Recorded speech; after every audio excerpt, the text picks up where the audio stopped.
Hey everyone, this is Adam Ellenboss from Nightlight Astrology. Happy Monday, everybody. Today we're going to take a look at the astrology for the month of January. I'll be joined by my hosts, Alexandra and Whitney, to break it all down for you, but I am making this introduction today to update you all on the Kickstarter campaign as we are in the last hours of the campaign and still have a ways to go, hoping to rally a lot of support.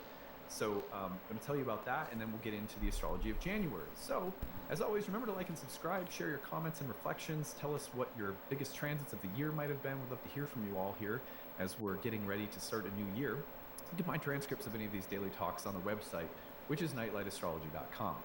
Now, as of today, we have just today and tomorrow left in the Kickstarter campaign. We are at critical mass. We are trying to get to 1,937 backers.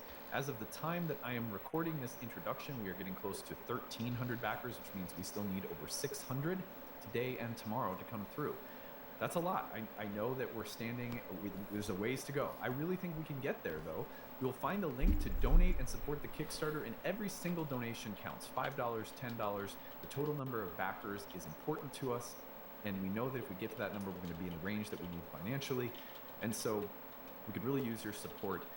Find the link in the comment section pinned to the top in the description of this video, or head over to the website nightlightastrology.com and click on the 2025 Kickstarter link. So when you're taken over there, you will see, I'll show you what you'll see. You will see some boxes on the right-hand side that allow you to pick rewards. At the end of today's video, I will tell you all about the rewards that are available, including all of the best sales of the year on our astrological courses and programs, masterclasses, your 1, 2, 3, and horary programs, all sorts of really good stuff available. Our Roots and Spheres Moon Circle 2025 Masterclass Series, 23 or 24 Archived Masterclass Series, so a ton of really good rewards. But also a $5 donation does a lot as well. I'll tell you about those rewards that are available when you support the channel at the end, again, of today's video. You'll see if you scroll down right here, you'll find all of the different rewards that are available when you donate. And then at the very bottom, you'll find the best deals of the year on our classes, which you will see with the Attend 1 class, Attend 2, Attend 3, or 4. If you get to that 4-class bundle, you're saving about 75% off. But either way, a big thank you to the people who have already donated and supported the campaign this year. Again, we're closing in on 1,300 backers as of the time that I'm making this. That's a lot. That's an amazing number. Last year, we had 1,936 backers. This year, we're seeing if we can match or beat that total. So we've had 12,000. True Faith, what's up, man? How you doing, buddy? We're hoping that that means we What's up, can bro? build a similar amount of support. How is life? And keep supporting all the things we do. Hope you're doing well, brother. This is how I earn my living. Yeah, you were right about the pre-roll ads. If you turn down to minimum setting of ads, like only 30 seconds per hour, it says you can't turn off pre-roll. It's just, showing up and making the most beautiful. It is what it is. It's whatever. Fun content to accompany. What's up, man? Hope you're doing well, brother. So on that, I'm gonna load the vape. Thank 1 you sec. again to everyone who's donated. Pitch in if you haven't yet. Let's see if we can get there. And I hope you'll enjoy today's exploration of the astrology of January. Bye, everyone. All right, let's go ahead and get into it. I'm going to welcome Alexandra and Whitney back. Hello. Hello. Hello. Good to see you guys again. Are you excited to look at the first month of the new year? Happy New Year, right? Yeah. Yeah. Totally. Even though we're recording this in December, Happy New Year.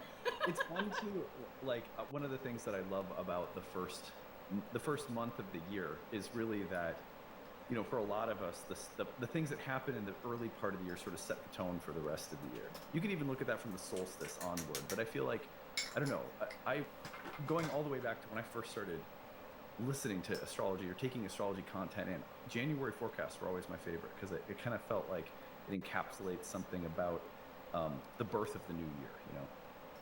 Yeah, it's always. Go ahead. I was just going to say it's like the new moon of the cycle, kind of, right? But the cycle is a year, not a month. Yeah, and we have many big transits this year that I am excited to look at together. I mean, all of the slow-moving outer planets are changing signs. We've got Jupiter moving into Cancer in June. We have Saturn moving into Aries at the end of May, and Uranus changing signs into Gemini in July. Neptune changing into Aries in late March, and Pluto's just gone into Aquarius. So, I mean, there's no shortage of major transits in the year ahead to be unpacking together month by month. So I think it's going to be really fun. Yeah, I can't wait. And on that note, how was the month of December? I mean, we're not, as we're recording this, we're not quite finished with it. We're recording it just prior to the end What's of the up, year. what's up? Around the holidays, it's a little tricky. We don't get to go through usually a full month. We record a little bit more in advance, but yeah, how has December been so far? I had my interview with the Saudi Arabia school yesterday. Actually at 3 a.m. this morning. Yeah, I made a I've 30 been slide really presentation, enjoying this PowerPoint presentation. 15 were like the actual I don't always information, or, and even 15 Mars was at its best review. is like a Went little pretty chaos well. and is a mixed bag. But I have been really enjoying this. The guy that interviewed me actually especially was like a I researcher just too. believe, He and I looked at my worked calendar for in January, theory of and I have relativity, so much good, Einstein amazing relative stuff theory, that's coming up that are old things that I'm like revisiting. twin And it's finally paradox the right and time for. So I feel relieved that this is space-time. one of those Mars So retrogrades. we had a really good science discussion. It was really interesting. Um, 'Cause I'm applying for the high school biology I love science that. teacher, chemistry I teacher. think that's maybe a Fingers fun crossed, man. They perspective said on Mars he'll get back to me in a week. I don't know if we're all enjoying It'd be in Mars is so personal. It's truly in my client practice, no planet creates a greater range of experience than Mars, and it's not even close. Like for some people, Mars is completely catastrophic, and for some, it is totally benevolent. Well, I love how you created that worksheet for folks too. I mean, there's a plug for your worksheet too. Go find it because I think it's so helpful to look back. I mean, Adam, you talk about this, right? Bro, Tracking the that sounds transits amazing. and journaling to understand how it's affecting each of the cycles in your life. And you know, personally, I'm not in the most comfortable of places with Mars retrograding in my first house. Yeah. You know, I have been really learning and reflecting on the fact that like I need rest and I need space to thrive. And putting yourself first can be so much harder said than done. I mean that, and I changed my hair, so that's something spicy. Right. Yeah, the Mars has been in my 4th house, and in Leo, I have had so much inner work that I've been doing especially with respect to my grandfather. It just feels like it's in the house of the 4th, often associated with the father. And I was thinking, maybe some stuff with my dad will come up or something like that. But no, so many memories and dreams and really interesting parallels I've been observing in where I'm at in my life right now in certain respects and elements of my grandfather's life. And I'm just like, wow, was not expecting that. I wasn't very close with my grandfather. I loved him. I knew him, but That's what I'm saying is like now I can play video games now that I did the work. I've been stressing about it for like a month. Oh, very cool. I mean, we had so much Sag stuff too this month, and I have a Sag stellium, and so as the planets went through, and I mean, currently we've got Sun on my Saturn Uranus, and so it's and that's in my 5th house, so it's been like a lot of how am I putting my creativity out in the world, right? I mean, yeah. Basically, just so many clients, because of the way that the Saturn-Jupiter square is progressing. You know, we talked last month about how that mutable T-square / Grand Cross, depending on your chart, was really targeting Sagittarians this summer. Now it's sort of targeting Virgos, and I just have so many clients who are like feeling so stuck, like hopelessly stuck in certain places of their life. And that is part of what I'm so excited about. 2025 is like a picnic basket just shaking out, a blanket. I guess not a basket, but it's like pulling the tablecloth out from under a table with all these dishes on it. I'm like, things are just going to change. That stuckness really, I think, is going to dissipate. So that's something I'm looking forward to with the progression of this square. It'll be like one of those magic tricks where they can pull it out and nothing moves. Right, right. We hope. We want things to move. I think we want things to move. Like, I think a lot of people want the entire table just out of just move it out. Trash dumpster. I'm sitting on the floor, guys. Like, let's, and I shared Yo, what's up, Titus? Social media just under Appreciate that. the Sun Square Neptune. Oh, there's someone else too. It really Josh, yo, what up, Josh? feels like things are changing. Oh my God, this is the run. Don't I grinded though. Exactly put I our got stuck on the fingers wall. yet just It's not the how run. it's What's up, brothers? happening. Thanks, And I bros. think that's because, Appreciate that. you know, the it's the time of the turn of suck, the though. year as well. The issue is that I It's suck. Alexander the Yo, what up, Jupiter Josh? What up, Saturn, Donatitis? so, Thanks, bros. yeah, interesting. Yeah, I'm going. Interesting That's time.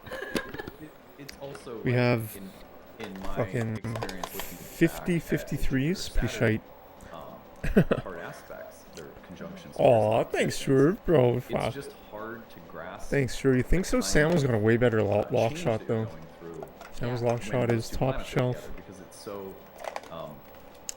so thorough, the way that your worldview can change and various structures and systems and perceptions can start to shift because of life experiences. And when you're in the thick of it, it's just hard to see it. I've been recommending your video with the journal prompts to I'm still improving a lot. everybody. It was just such a helpful take, and it's really complicated to tease out, especially in real time. It's so big. Yeah. Well, Alexander went through. Oh, thanks, Drew. That's sick. That's really nice of you, one man. of our staff sort of collects His lock shot's all of the way better stories than that were mine. submitted through the grabbed series on the website. If you don't know about that, by the way, you can always share a story with us about any of the trends of the month that we cover on the channel. Close one. Use the hashtag grabbed and just Maybe, tell us yeah. your story in the comments section. Just don't share anything. Yeah, behind I us. grinded a bit before the Sharing gate though. Again, in an episode like this or a storytelling episode, or you can email your story grabbed@nightlightastrology.com. But Alexandra collected some this month that she's going to read for us that you thought were good illustrations of some of the astrology from December. Do you want to share those with us? Yeah, absolutely. Okay, so starting out strong with Mercury retrograde. Mercury rules my third house. The day after Mercury went retrograde, I went to Les Schwab to get new winter tires put on my car. They put on the tires, but they looked really old and dusty, so I asked them, are these really new? And the tire guy reassured me they were brand new. So I went home, I Googled some things, and I learned that the manufacturing date is actually printed on the tire. Turns out my tires are almost 4 years old, which is practically halfway through their expected lifespan. So I called and complained. They admitted that they sold me old tires, and I'm going back on Saturday to get some real new tires. Wow. I mean, good for getting smart and looking it up. Like, what? Don't get taken advantage of. I love that. Yeah, the Mercury retrograde in Sag, the truth will come out. I will find the truth. Yeah. Another Mercury retrograde, someone put in this brief story, but essentially this Mercury-Jupiter opposition with Mercury retrograde and Jupiter retrograde squaring this person's natal Mercury-Jupiter opposition across the 3rd and the 9th, and they actually got undergrad research funding for the first time after applying many times. So that's kind of a cool thing. Oh. Yeah. Especially when it's like a process and you've done it multiple times and then it comes up under a transit like that. That makes Wow. sense. Yeah. And see, Mercury retrograde is not all bad, guys. These are great examples. That's right. Sorry. Totally. You just have to do things until you get it right. Don't mean to laugh so Yeah. hard. This I hope one not. is I hope you don't. Classic. Hope you stay alive. It's a classic retrograde story. Mars is stationing today, about to go retrograde. This morning, I had a very real dream that I woke up from seriously considering texting my ex, one whose relationship was 4 years of toxic nonsense. I even went to grab my phone and look for his number, and they say I slowly woke up in my logical mind, and what I read was all of Adam's That was the worst line of messaging all about time. thinking twice before I do something crazy in a retrograde kicked in, and they promptly kiboshed that idea and decided not to do it, which is what we love. Smart. It's very smart. Oh, was that my warp? Yeah, it was pretty good. That was a Beginning pretty of good warp. The retrograde, previous started couple thinking runs about ago. Getting a dog, and I was like, let's wait until Mercury station's direct. And we waited all the way until Mercury station direct, and then went. Yeah. I talked to several breeders. Then we went and saw the puppies and everything. And I was like, okay, this feels much. But I just feel like in the midst of a retrograde, why not take your time? I don't think it was a pace, Yeah. even if I you hit the can, lock not shot. every situation is like that. You know, Adam, I saw that and I thought getting Might a have been, cane Corso as a family guard dog is so Mars and Cancer coded. I know, right? I love So that. good. The funny thing is that I'm pretty sure that the date that the puppies are due and then how long they stay with the mom, it's like 8 to 12 weeks or something like So that. it'll Oh, station Bruce, direct please. first. It'll be stationing direct, and it might even be back into Leo around where we saw the dogs too. which also like Mars retrograde in Leo. That I don't know, somehow that makes sense too. They're very regal, like guard dog. Anyway, and they're very sweet too. They're not like predatory. Like people think all the worst things about mastiffs. Of course, just the biggest sweeties in the world. Oh, I'm so excited for you. I'm such a huge dog person. So this one, Mars opposite Venus, I love. Partial to art myself. So my partner, who I've been having a lot of tension with recently, came home in the mood for arguing. So in order to process my feelings, I went to my canvas and I started painting it out as a meditation. Typically, I do abstract work with rounded edges, but recently I tried out a style of sharp edges, and it looks really cool. Too wide.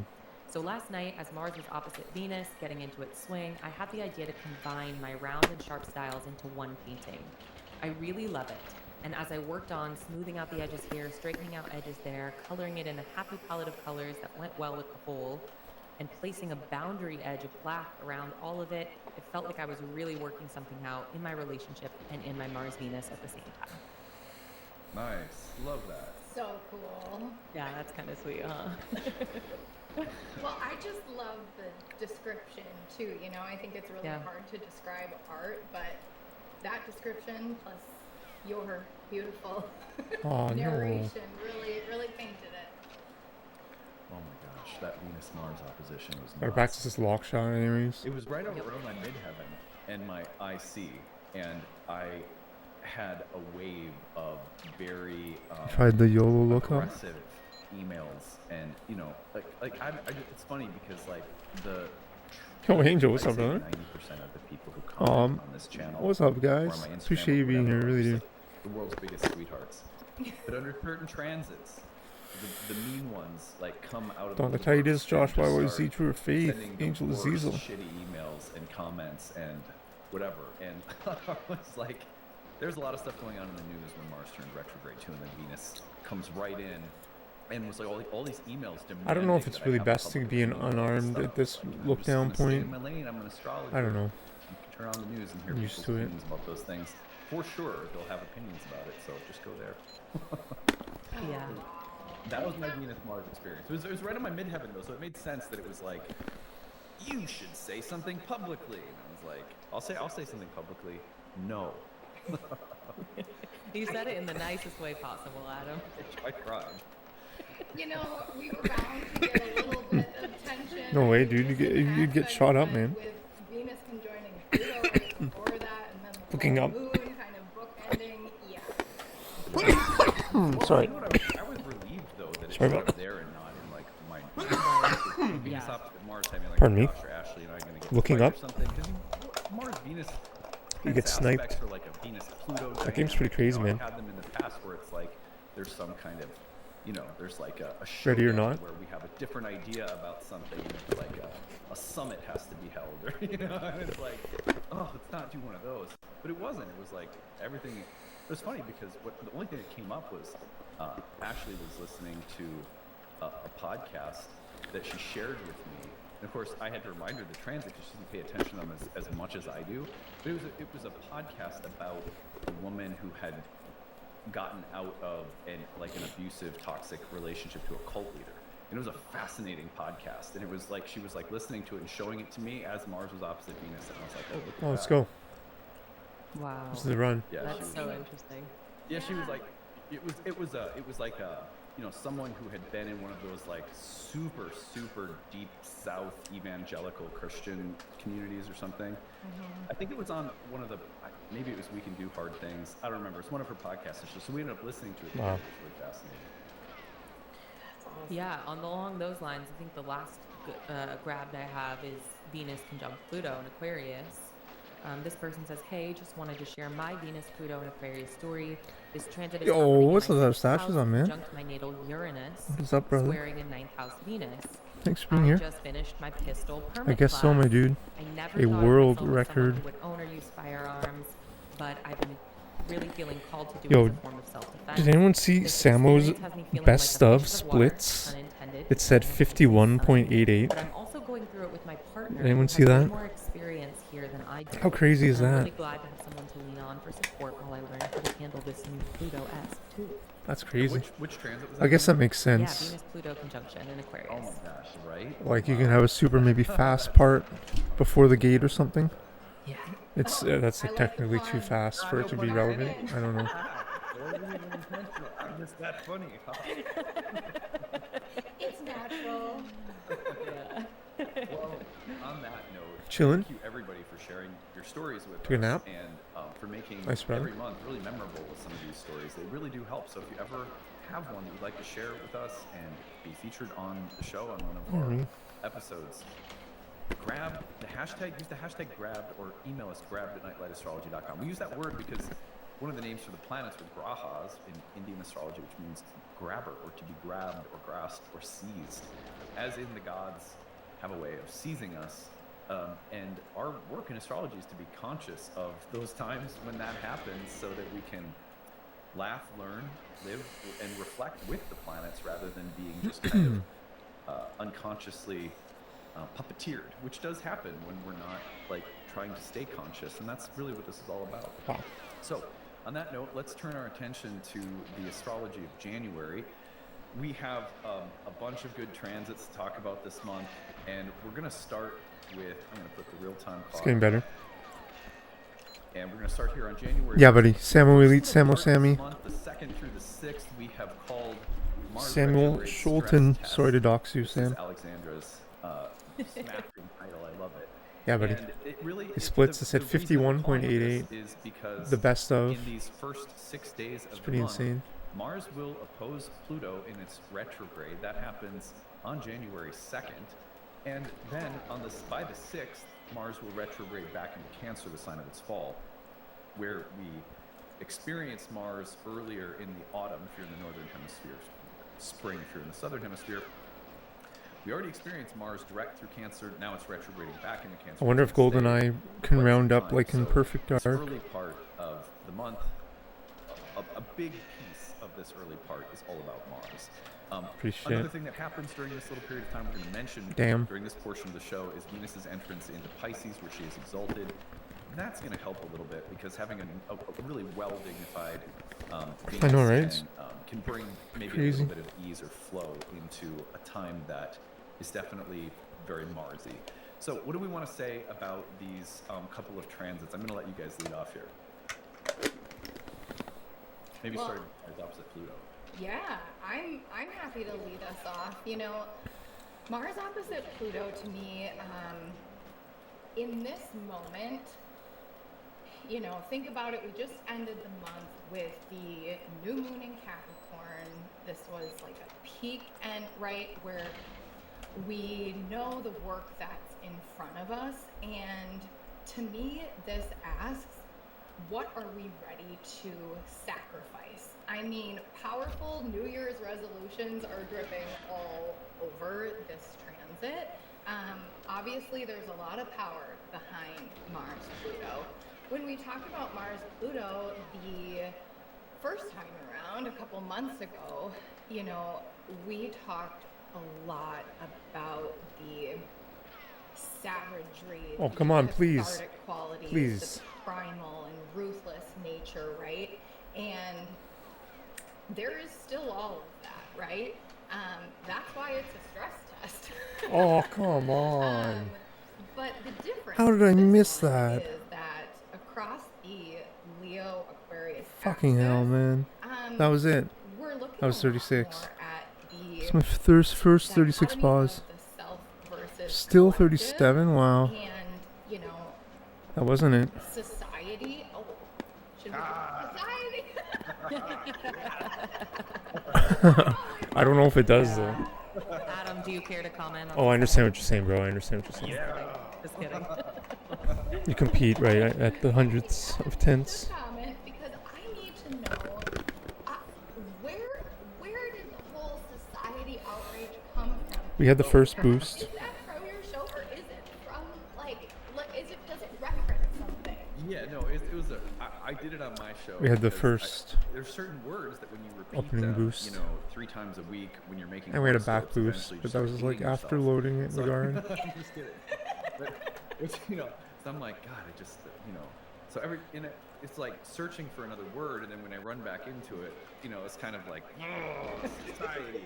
But actually, it comes from a movie which is called Into the Wild, and there's a character in the movie, a young man who's like against society and going out into the wild, and he meets up with Vince Vaughn in a bar in like Alaska or something. Yep. And they're getting hammered together, and he's complaining about society. And they're high too. I think they smoke a joint, and then they're both just start slamming their fists on the table, going, "Society, man, society!" And it's one of my favorite funny moments in one of my favorite movies. And so occasionally, when I feel that word being said, society, I think of that movie.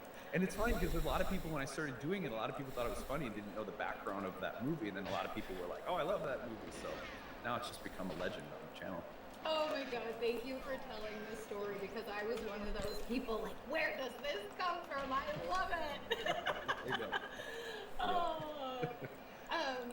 Just to wrap up my little piece. Oh, fuck me. Mars opposite Pluto on January 3rd. That's gonna be fucking an intense day. That where we can see the gold in this transit, which is undoubtedly tough, right, is that I think Mars opposing Pluto here is us mustering the bravery, like the bravery that we need for a big action or a big change, whatever we've got cooking in our own lives. On the flip side, it could very well show us where we are not brave, where we are vulnerable. And so I guess that would probably lead us right into the Mars retrograding into Cancer, right? That vulnerability. But I'm curious to know what you guys have to say about Mars opposing Pluto this time This is around. my daughter, Summer. Hi, Summer. Hey, Summer. Hold on. Hey, friends. We got You a guys keep cameo. going. I guess someone's at the door, and Summer's homesick from school today, so I'm gonna go get the door. You guys keep going on Mars Pluto. I'll be right back. I love it. Okay. We'll jam. Definitely. Okay, but I'm also really excited that we got a Summer cameo. I feel like that's a rare moment.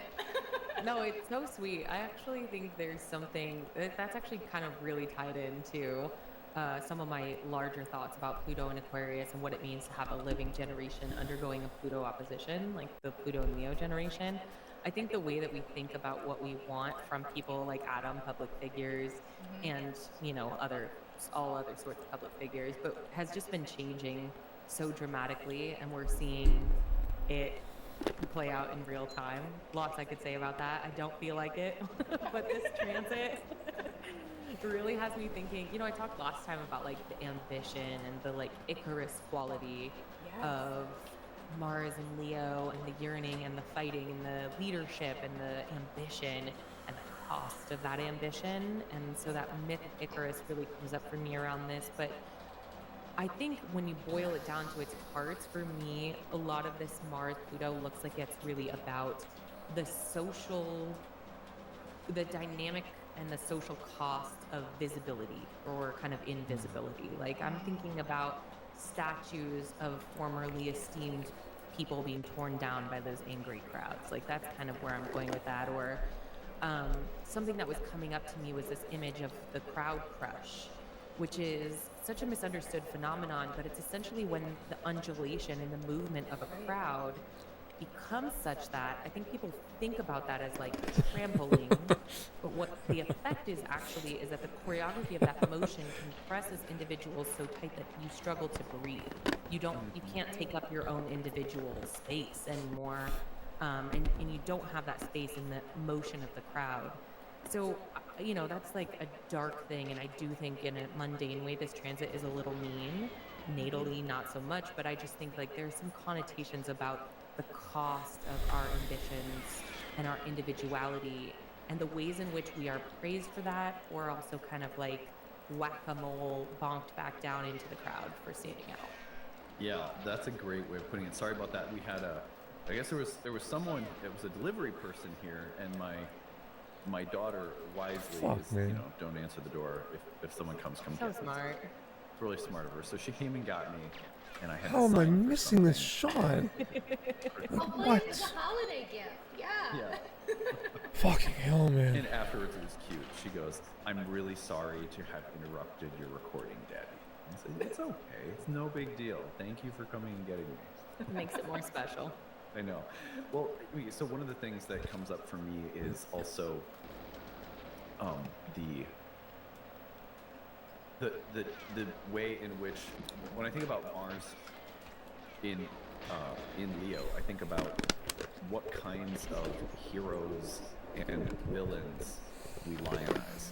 Like, it's not surprising to me that under a Mars retrograde, we also had Wicked come out. You know, to the theaters. Yeah.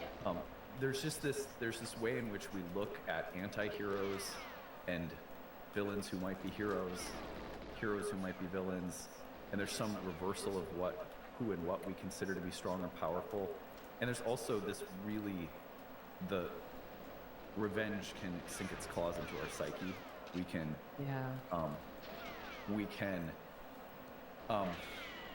we can celebrate things that are like mavericks and renegades and rebels, and then it can go too far. I think back also the French and American revolutions and the what was his name? Was it Robespierre? I can't remember his name, but it was the guy who was like, a hero, and then he became a tyrant. There's that that potential for things that are heroic to become villainous. I'm really terrible GoldenEye player. Villainous to be heroic, and conversations and debates about those things that I've already noticed happening, and the way we can get seized also into. I feel like I've thrown away a lot of runs. Looking at people as categories rather than individuals too. That's a big one where the crowd can squash the nature of the individual because there's something that we identify about a person collectively. Athletes, for example, that are vilified because they belong to a team that's won a lot or something. It's the shut up and dribble. Yeah, exactly. So all of those things are really interesting. I also look at Mars opposite Pluto as a point of transformation, really, where something that you're frustrated by can become the motivation to make a change. And also something that you're frustrated by, suddenly you realize that, okay, for example, if you're in the process of training and you find that the training very grueling and difficult and taxing, then all of a sudden you hit a breakthrough and you go, oh my God, it's working. Like, something like that too comes to my mind. I know that under the first opposition between these two, I implemented the new plan I was telling you guys about a couple months ago. With respect to how I train. I'm fully anticipating that some of my frustrations, which are really psychological, not physical, with the plan, are probably going to hit another edge under this one. I wouldn't be surprised at all. But I now know because I've tracked out the cycle. I have to stick with this. This is part of the process. Let my frustration be a positive part of that process that I work with and grapple with and work through, rather than overreact to it, get impulsive around it. Yeah, I think it's interesting for you, Adam. It like station before it hits your chart ruler, so it's almost like go back, pick up stuff, come back through. It's doing the same for me. I have like some planets in Leo, so it's like I don't get that Mars action back until kind of like April. And I think what you're talking about Mavericks and oh gosh, this transit is setting us up for Saturn and Aries. It's setting the mood. It really is. Yeah, good point. And it's interesting because we have in March, we're going to have the Venus retrograde in Aries, the Mercury retrograde in Aries. We'll have a solar eclipse in Aries and Neptune entering Aries. Oh, I just suck, man. We're going to have a 3-hour show. Yeah. I'm trying to look up more at the very end. What's crazy about that is like just kind of jumping forward here a little bit. If you look at that, well, by the beginning of April, we're then coming into the orb of Mars hitting Pluto again. I mean, it's starting to get, but early April, it's like Mars is about to hit Pluto again. So you're right, they are connected. I think you're totally spot on. So interesting. Can I draw one more parallel as we're talking about Mars retrograde, maverick, hero, or villain? I mean, what about I can't pronounce his last name, Luigi, the person who shot the United Healthcare CEO? Like, talk about this villain who is being called a hero in some circles. I think it's so interesting that we're talking about this now, when in the time we're in right now, that basically just occurred, right? Yeah. Very Well, interesting. that was the one. Well, Venus was opposite Mars. Yeah. Across my midheaven, that I was getting so many angry emails being like, why aren't you saying something about the astrology of this young man who did this thing? And I was like, I'm not going to comment. I'm just like, not that I can't see the astrology around it, but I can see the astrology around it in many different reactions that people are having, and I'm more interested in that than I am in presenting my own opinion. Yeah, crowd crush. Yeah, well, Exactly. and that's the thing, is that, like, if you look at it from the standpoint of the crowd crush, you have a person who is murdered, who's being, like, the celebration of that murder has to do with the category that the person belonged to, healthcare insurance, right? And that's understandable. It's understandable that people have a lot of anger and rage toward insurance companies, right? And yet there's something very dehumanizing about the way that he's put into a category, not seen as a person who's murdered, right? So you can look at it in many different directions. Is the point from the standpoint of the archetypes, and also choosing to lionize a renegade is very Mars retrograde, right?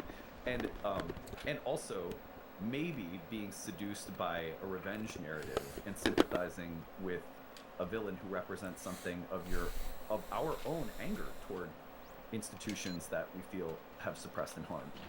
All of it. So it was just like, wow, the astrology couldn't be any more spot on with what's happening. But I see it not so much from the standpoint of what ought to happen or what is the right or wrong reaction to the situation, and more that every different way that I've seen people reacting and responding is a reflection of the jewel of the archetypal combination. It's just right there, and it's all very human to have all these different reactions. Facts. Yeah, it felt very tied into the Saturn-Jupiter square, and how the conversations we had 4 years ago are quite different. The people whose names are being painted and whose portraits are being painted in graffiti murals, like, how much has changed in those 4 years. I don't think I want to step in it any more than that.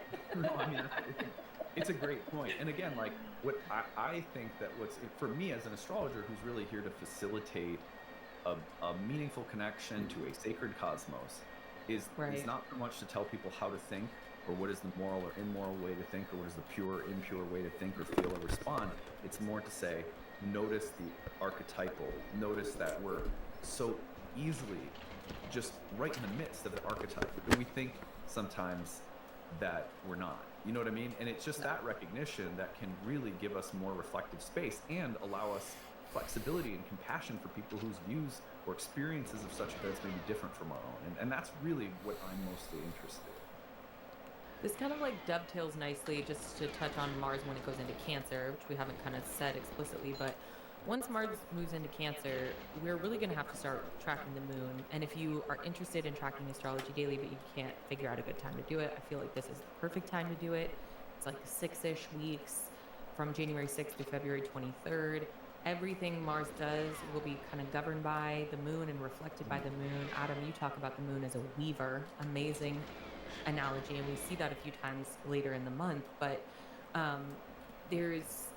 and it also teaches us something interesting about dignity, because there are times when, say, Mars and the moon have mutual reception, but there's a real question of, like, does this make it nicer?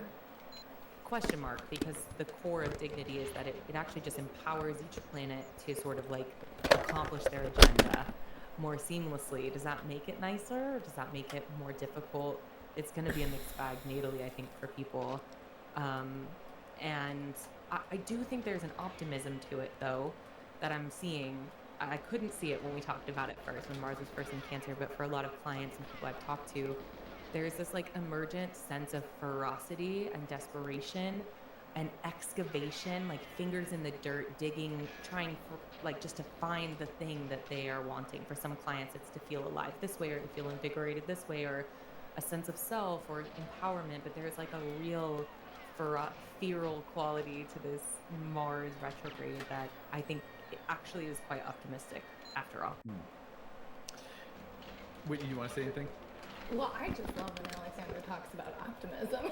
I'm like, what? Yeah. No, I think what I'm thinking about with Mars retrograding back into Cancer is the wounds that have been open. How are we healing them? So I'm right there with you on the optimistic side of it. And I think anytime we experience something again for the first time, we've learned the first time around, right? So we're taking our lessons and we're working through them.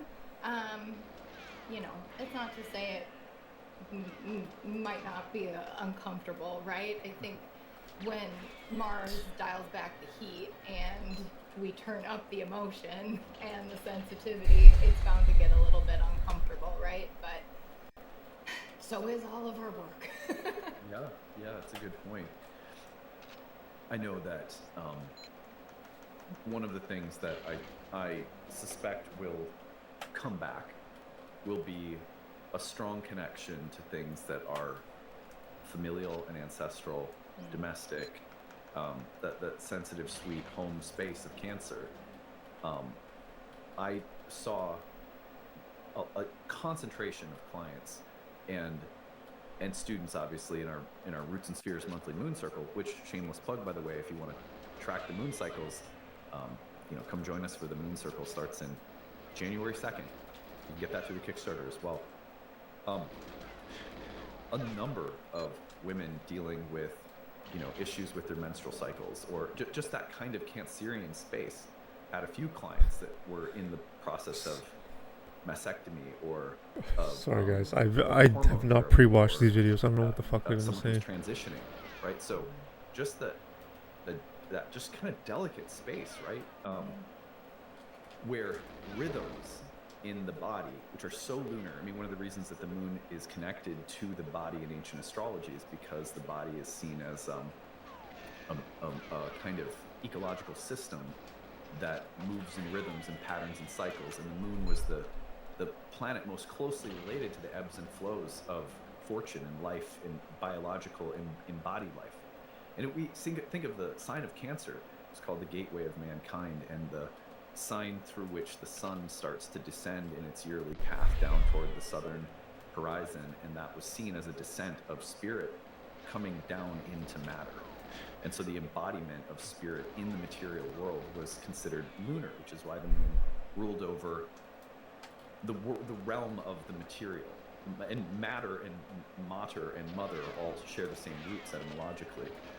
And so we have a connection with this sign and a very vulnerable place, which is the ground of our body, the ground of our biological existence. And for most of us, that's connected also to a feeling of safety, regulation, emotionally and physically, at homeness. And what I see as the benefit of this transit, along with Alexander's optimism and Whitney's cautious advice, is that the promise of this is that if there needs to be some kind of adjustment to rhythms and regulations, emotionally, physically, environmentally, this is a transit that can create an awareness around that, and then the action that Mars brings to change. So change something so that you feel safer, I thought this was remarkable. So Mars was retrograde in Cancer, and there was a story that came into my awareness through someone who dealt with a situation of attempted burglary. And then immediately one of the questions that they had was whether they should own a gun, or whether they should have a guard dog, or a guardian breed dog, or whatever. And I just thought, that's so Mars and Cancer. That question would come up around my safety, and that's a pretty extreme example. I only heard of one, pretty extreme example like that during the Mars and Cancer period. But the point is just that an opportunity to assess what it means to feel safe, comfortable, rhythmic, healthy, connected, and by extension, how some of those same questions may come up within a broader family constellation or community or village constellation. Cancer kind of connects us to village life, family life as well. So I think the benefit would be here's what needs to change so that you can feel safer, happier, smoother, more rhythmic. But as to what Whitney was saying too, like the fact that Mars in Cancer can kind of, it's like the waters are troubled a little bit, and that part, it might be part of how we become aware of what needs to change. So I see those as some of like the light and dark side of the transit, but it's certainly like once it's back into Cancer, it's going to be a distinctly different mood from Leo. Yeah, I think I mentioned at the beginning, but no planet creates a wider range of experiences in like the lives of our clients. Please. It's just Come on. If you're Come on. interested in that, I would recommend going back and looking at previous Mars retrogrades. Obviously, as Whitney mentioned, I put out a worksheet. I was just so shook by the no boost. I knew it wasn't pace. Free, and it's Come just a Google on, Doc. man. But even if you just do it on your own and you like look into the previous ones, you can really start to get a sense of some patterns and some stuff emerging. So it might give you a heads up, because this is one of those transits that just dramatically impacts people very differently. For some people, catastrophic. For some people, really good, and everywhere in between. Yeah, it is true that like for some people, Mars is going to initiate, incentivize, motivate. Like it really moves shit, and for many people that will be experienced as like I still remember, like I told you guys last time we were talking about this, you know, the Mars retrograde that was in Gemini, which happens to be my home Mars sign, was what catalyzed a huge shift in my life with respect to my health journey, my, you know, weightlifting regimen, like everything. That was one of the most positive shifts in my life. That was Mars retrograde. So, you know, just goes to what you're saying. And also, like, do it. Watch the moon. I think that's the great piece of advice, is that this retrograde is going to be a little different every day depending on what the moon is doing. So big lunar days become important. On that note, should we transition into full moon energies? Totally. Let's do it. All right. Well, we're going to go to the full moon in Cancer on the 13th, but two quick transits to talk about on the 12th and 13th. Right before the full moon, we have two interesting trines.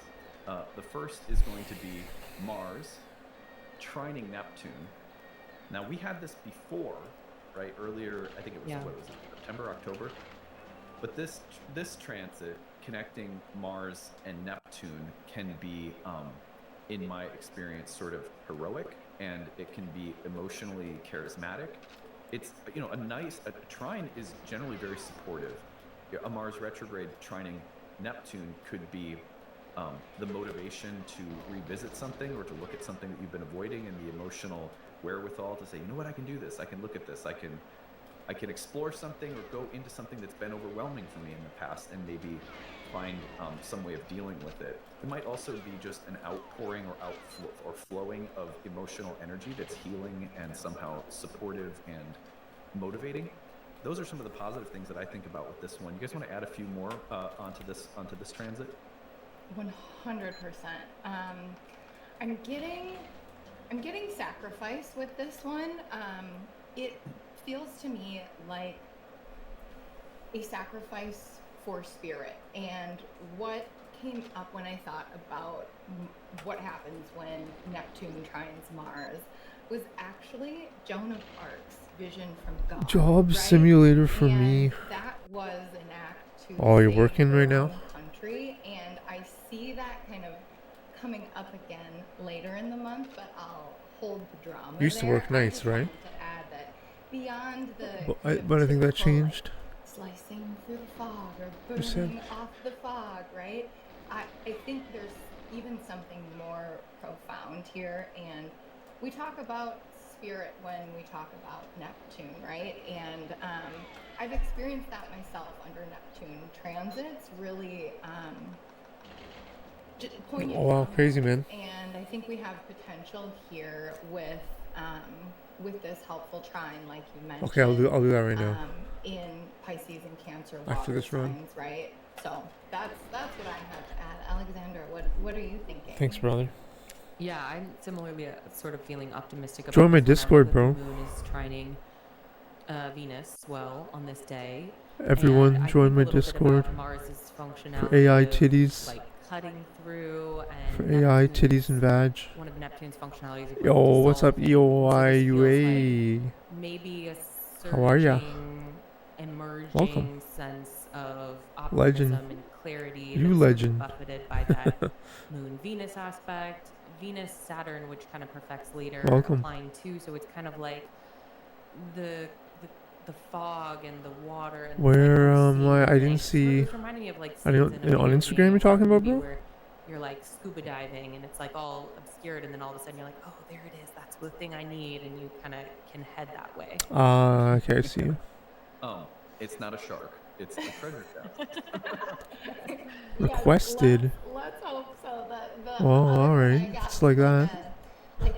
like a ship at sea, right? And the sirens call. So don't get too entranced by the sirens call. Oh, that's a good one too. Yeah.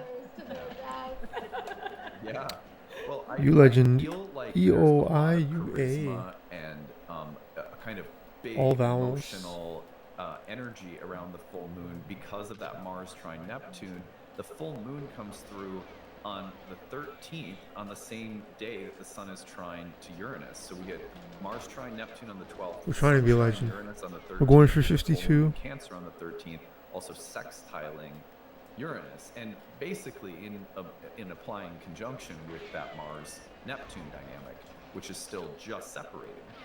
When I look at that together, I go, okay, this is a very dynamic. Oh, come on. moon I don't think it's that has paced though. this kind of, that kind of Uranian sense of I'm going to do things differently. I don't know how I missed or that. I'm going to seize an opportunity to kind of choose a radically different path or an alternative or kind of a little Yeah, we have revolutionary energy. And then it's fueled by the 52, kind of idealism and emotional 53. vigor and charisma of the full moon and the Mars Neptune 53s. dynamic. So it's a very emotional. We have like over 50, and I just can't 53 help but dupes. wonder if this isn't sort of like one of the bigger kind of, what do you call it, like an accent or highlight over the Mars Yes. retrograde period itself. It's like this is a big moment for Mars's retrograde. Yeah, Mars moon is also trining Neptune, and Neptune is sextiling the sun. So it's like this bow tie of support that's going on. And on this day, really on the 12th of January, Mars will be the closest to Earth it ever gets in its cycle.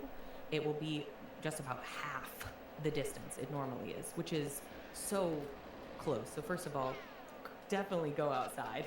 I use this awesome app called Skyview Light.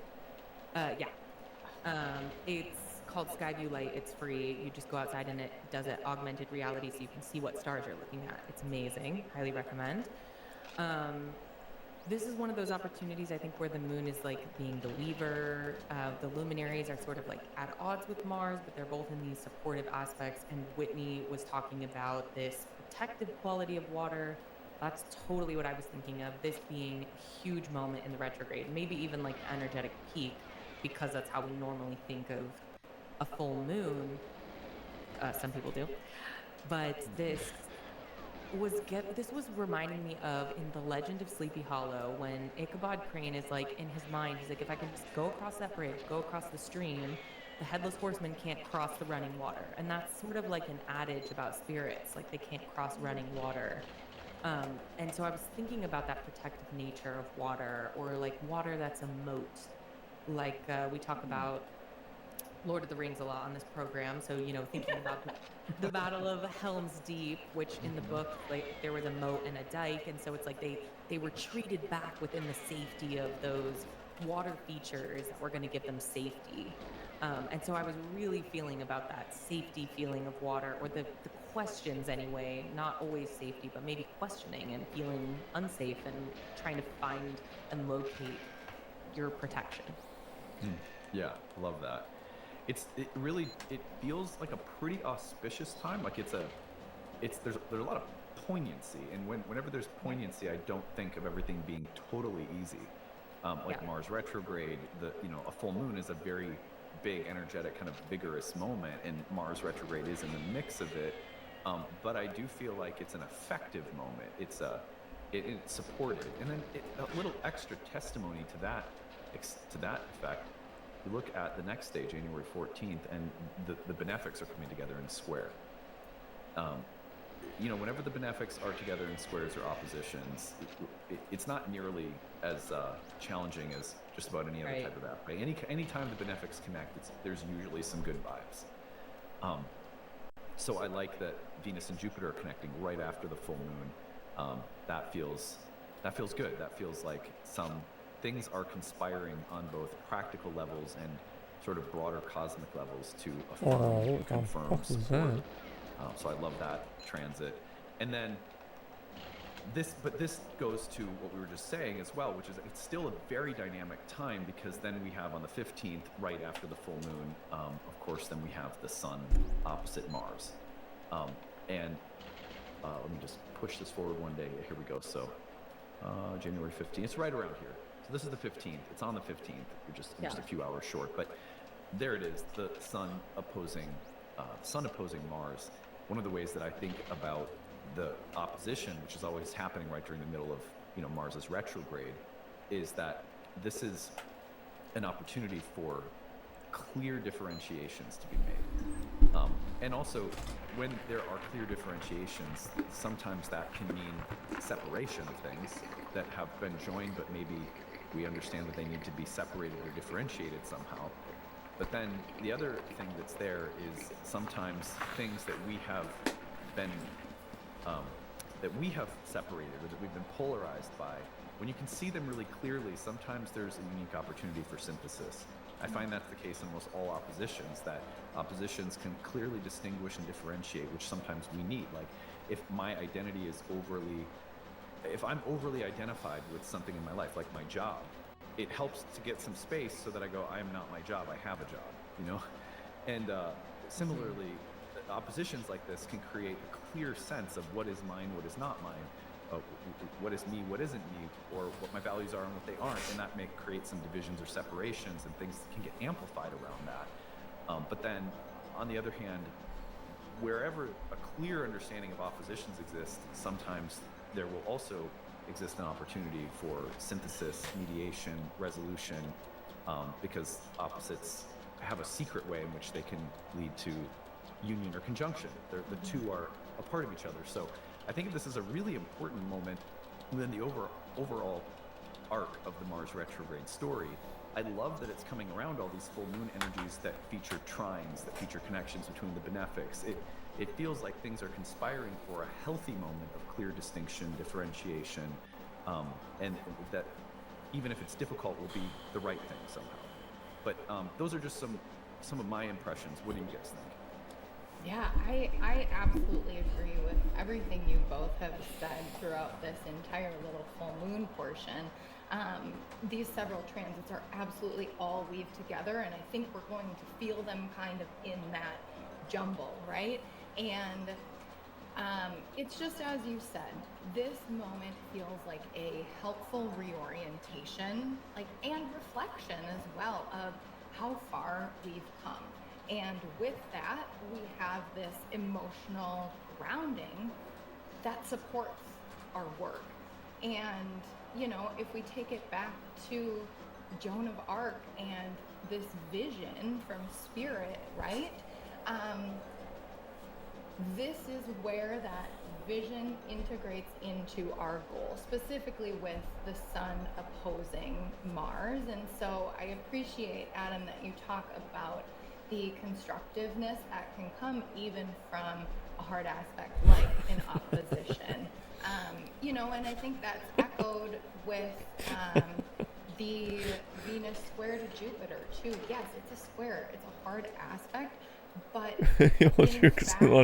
yes, truer, absolutely truer. It's so insane, right? So that's, he's going crazy. I'm excited about this, and I think that the month January gets better as it goes along. There's no further definition of an invasion, or a spy infiltration of the U.S. economy. There's one way up the mountain, and it's decline. Get your stick. Thanks, Angel. And the Mars and Cancer. Just even his stock, man. How much is his stock really worth? Yes, he's been able to deliver on the product. People love their Teslas. Even the Starlink, people love their Starlink. So I think it is one of the most valuable, but a lot of it's based on fucking speculation now. A kind of an argument between like a patriarch and a matriarch who are both good people. There was like a TikTok you could video imagine of that you have I saw it version on of the whatever fucking a shared patriarch vertical looks like, a screen good version short. of whatever a matriarch It's UFC looks like, fighters and then saying having a council dinner together, Elon's got like discussing billions how of to deal dollars, with, and the all he wants to do is problematic build person in the fucking village. rockets. That Like he can conversation is actually help interesting. people. If Just you want look to at it from that spend his standpoint, $1 billion I just on fucking feel like rockets.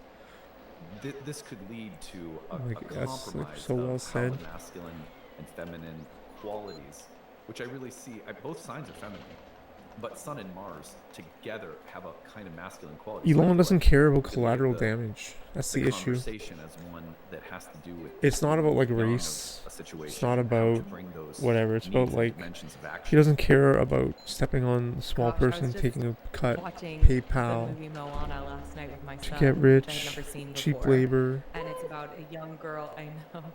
So, really, So good. Yeah, and she Right. wants to go out into the ocean. Like that's that Mars and Cancer right there, being like, I have this dream, Like I an have these asshole. ambitions, I have these goals to go past the reef.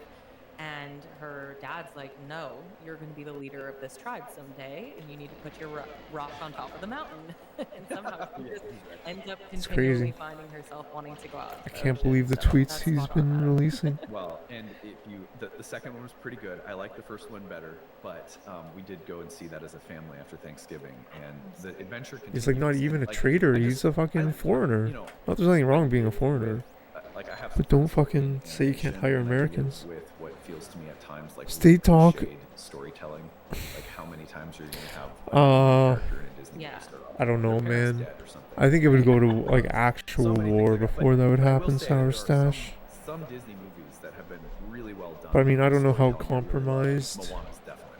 the governments It's been are. really sweet because when I was young, my dad was very into art and culture. Just because I think there's a lot of you know, just I joked last month about contracts being and the reference deals queen. No, my dad that have was the already reference queen, kind of been okay? set out. But so when I was Canada old has enough, also you know, sold a lot of 12, land, it just was I know, like, to sit China. down, let's Like a watch lot is the owned by Godfather. Britain Like, I think too, the only Disney movie but they that sold a was lot of owned land was to Old China from Yeller. 2005 to That was his 2015. movie. So part of this Mars retrograde for me has certainly been part of it So, has been carving and I out mean, my there's a lot of like identity as a energy mom and what contract that means deals and and who shit. I am now that I'm a mom because I have the Cancer moon and Biden going back and blocked watching the these US-Canada movies, pipeline, and, I've never seen any of them. which not any of further the classic divided ones, us not any of the new further. ones. And I'm just crying every night with my son. Like every night we sit down to I watch don't think this, it's I'm gonna just happen. crying anew and Yeah. like, Have you good seen to Mary see. Poppins yet? Because Oh it my would God, just that help. musical It would girl. just I be, have like so many it, classes. it would just So, benefit the the original citizens Mary of Canada, Poppins, and they don't like Mary they don't Poppins, want that to the happen. original Mary Poppins, that has to be one of my Okay. favorite. They like Disney this fucking shit, So good. Yeah, shitty let me state know that they in the made up comments, here. like, what I need to do. I'm very new to this, and it's No, really. really healing my And putting us like, in really inner terrible child conditions. to be There's no way seeing that him they're get gonna give up excited about Canada, stuff. whoever's owning us right now. Well, And I don't think it's the same people Like you probably have yet seen, like, with the have you United seen, like, States. The, Miyazaki movies like Spirited Away. I don't know, man. Okay, all of the Miyazaki movies. One for a little one would be like Ponyo. Okay. I could see a world war It's about a little fish. causing that. It's kind of almost like a where little we mermaid story. It's combine. really, all of Miyazaki's anime films are awesome for Sweet. kids' imagination. Like China My Neighbor versus the Totoro, West that's, or like, some one of the shit, best movies of all and then we can't get any goods from China anymore, I'm taking All notes. right, or something like something massive. let's go on. I think only war would Venus really conjoined Saturn. Speaking bring of us Little together. Mermaid, this could be like more of a classic. The classic Yeah. Little Mermaid tale So of far, dark. in year 2024, By that's the my way. opinion. But yeah, so Venus Multi-billion conjoined business relies on Saturn paper and to actually Saturn carry, yeah. Fish on January 19th, and just a couple days after that, on the 21st. These are mid-month transits. I put that little Yeah. graphic up just a second ago. Mid-month transits: 18th, Venus conjoins Saturn. 21st, Sun conjoins Pluto. Those are heavy hitters coming back to back within just a couple of days. Venus conjoins Saturn, while Venus is Look, I exalted haven't in Pisces. been able to I find will a job say in it's 3 not years. The worst thing in the world. I don't have a There's doctor. a quality to the Venus-Saturn I haven't had a conjunction doctor for like, Pisces, where Venus is I don't know, exalted, 8 where months. There's like a And my almost like doctor high was a romance quality, South because you have to have just a Asian little bit of the bitterness of Saturn, born with the exalted doctor romantic qualities of Venus 600 to get kilometers to away some of from me. the most refined senses of like beauty and art and poetry and music and sensuality. And so I think that I'm not super worried about this Venus Saturn dynamic, although of course challenges in relationships or hitting a roadblock with a lover, or like all the classic Venus Saturn stuff will come up. Ever but, to hear like a Venus exalted person with here what, to me feels like it could $440 also billion bring dollars? I don't know. That's his high like drama, value, but including also, Tesla like, stock. some high romance. Say that. Okay, listen. So after Venus squares Jupiter, this is like Venus.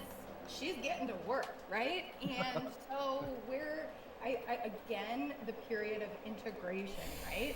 But look at this. We have Saturn and Venus, and we also have Neptune in Pisces, and Neptune is trining Mars. And so with all of this loosely configured, it definitely feels, you said the romantic qualities, Adam, and yeah, we've got some star-crossed lovers vibes happening under this configuration for sure.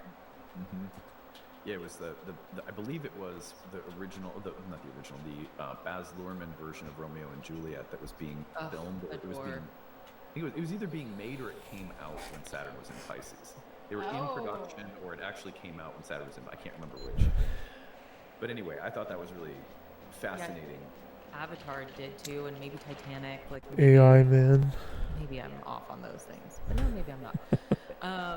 I'm thinking of this as like Venus and Saturn is like conjuring up like a beautiful ballet in Pisces in my head, or like the imagery of a rose encased in ice, or like the oyster in a pearl situation. Like it's really bringing up these beautiful images. I think it's actually so sweet. And there's something about this that also is tying in the moon as the weaver, because the moon at the exact moment of this transit is in Virgo, opposite, but it's, Virgo's ruled by Mercury. Mercury's in a trine to the moon. So it's kind of like there's just a really interesting moon weaving happening here as well. But I think the Venus Saturn, it's like corseting. There's something like really beautiful and delicate but rigid about this that I think is really nice. That's interesting, because the other Venus Saturn thing that comes to my mind in Pisces would be, a celebrity that had the Venus Saturn conjunction in Pisces was Kurt Cobain, and it was in his 7th house of marriage, and of course, heroin addiction came in through like Musk and fucking Bezos, or just downfall and so forth.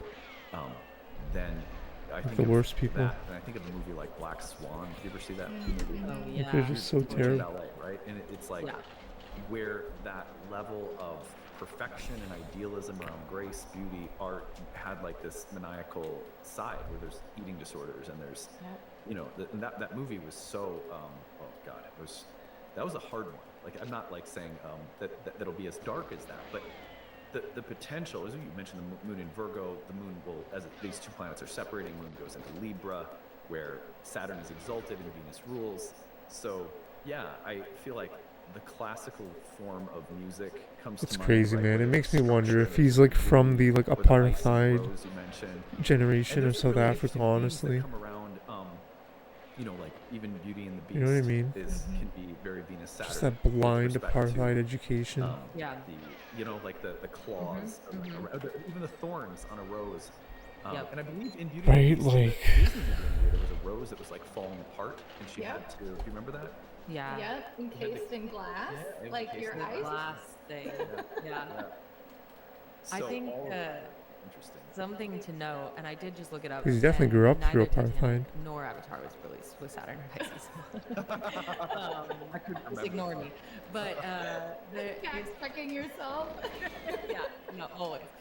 But this Venus-Saturn thing, this dance between the two of them, is going to be going on for. Didn't his parents like own an emerald mine or something? Retrograde in March as Saturn is in direct, South Africa, and so they kind of like just using pass each other.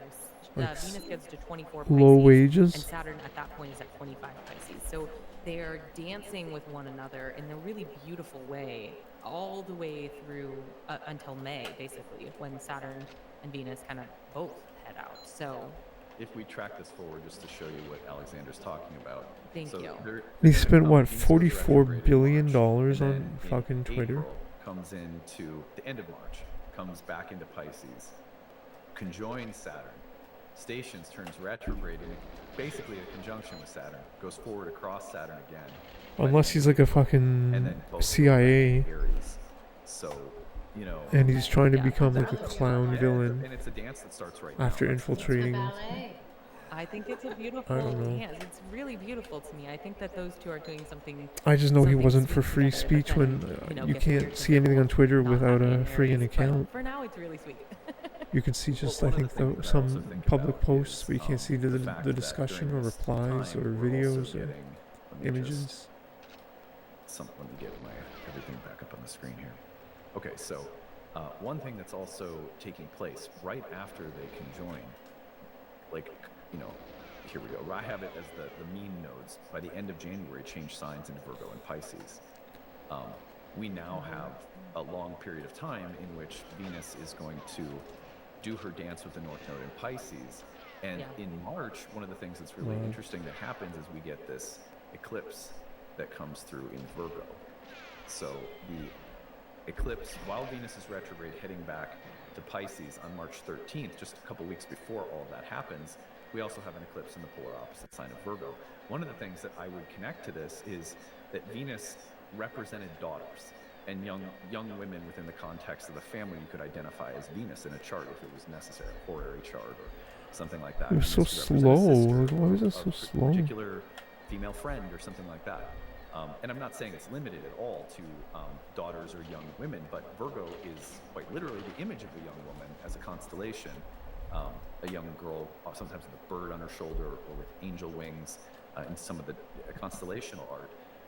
Venus-Saturn is a hard standard for any earthly human girl to live up to.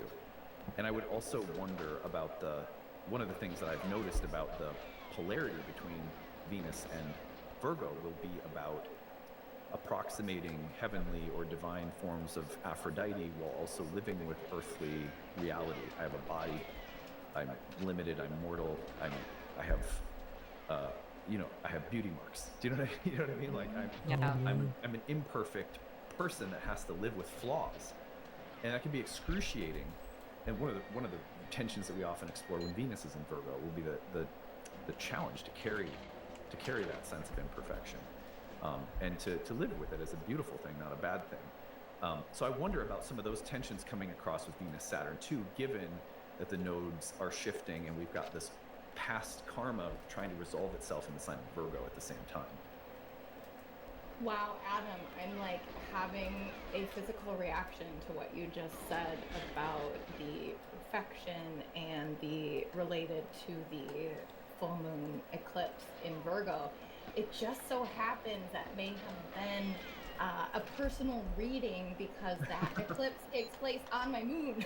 Oh wow. Okay, yeah, totally. Right. It takes really like right on your. It's literally at 23, and I think that's like your node.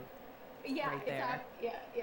I love that you And brought that up. Venus stations direct at 24 Pisces, so it's like truly having that conversation right there. Wow. Yeah. Well, it's amazing when the astrology hits like that. And I have like some of these transits are really like the Sun conjunct Pluto, for example, is happening as Pluto is going right onto my own south node of the moon. So some of these transits I'm looking at and going like, oh wow, yeah, that's coming. That'll be interesting. The 21st, the Sun conjoins Pluto. It's a small moment. Like it's, these transits are pretty quick. If you have anything in the early degrees of fixed signs and you're receiving a square, an opposition, a conjunction from Pluto in like early Aquarius, early degrees of fixed signs again, this will be a powerful moment within the life of that aspect that you're living with right now, for sure. I think of Sun-Pluto moments usually as moments in which there's a strong surge of motivation, a willingness to look at difficult things, sometimes a heroic willingness to let the unconscious show itself, or to I have found so frequently that some of my best moments as a dad where I can really look at my own shit and go, okay, I'm not going to pass that on to my kids, I'm going to change something about myself that could get a little bit better as a parent. I have found those under Sun, Pluto, little transits in the sky, just like this, many times, where just some little tweak that needs to happen within my role as a dad. But there's so many other things that can come to mind with Sun, Pluto. What do you guys think about it? Well, I really like that too because Oh, I went it's too wide there. It really wasn't pace effectively anyways, but powers, right? It just for is practice, it's pretty also shit. leaders and leadership, and I cannot. We have to mention that in the U.S. this day is Inauguration Day, and so there's definitely something happening here, right? Especially, I think back to late July.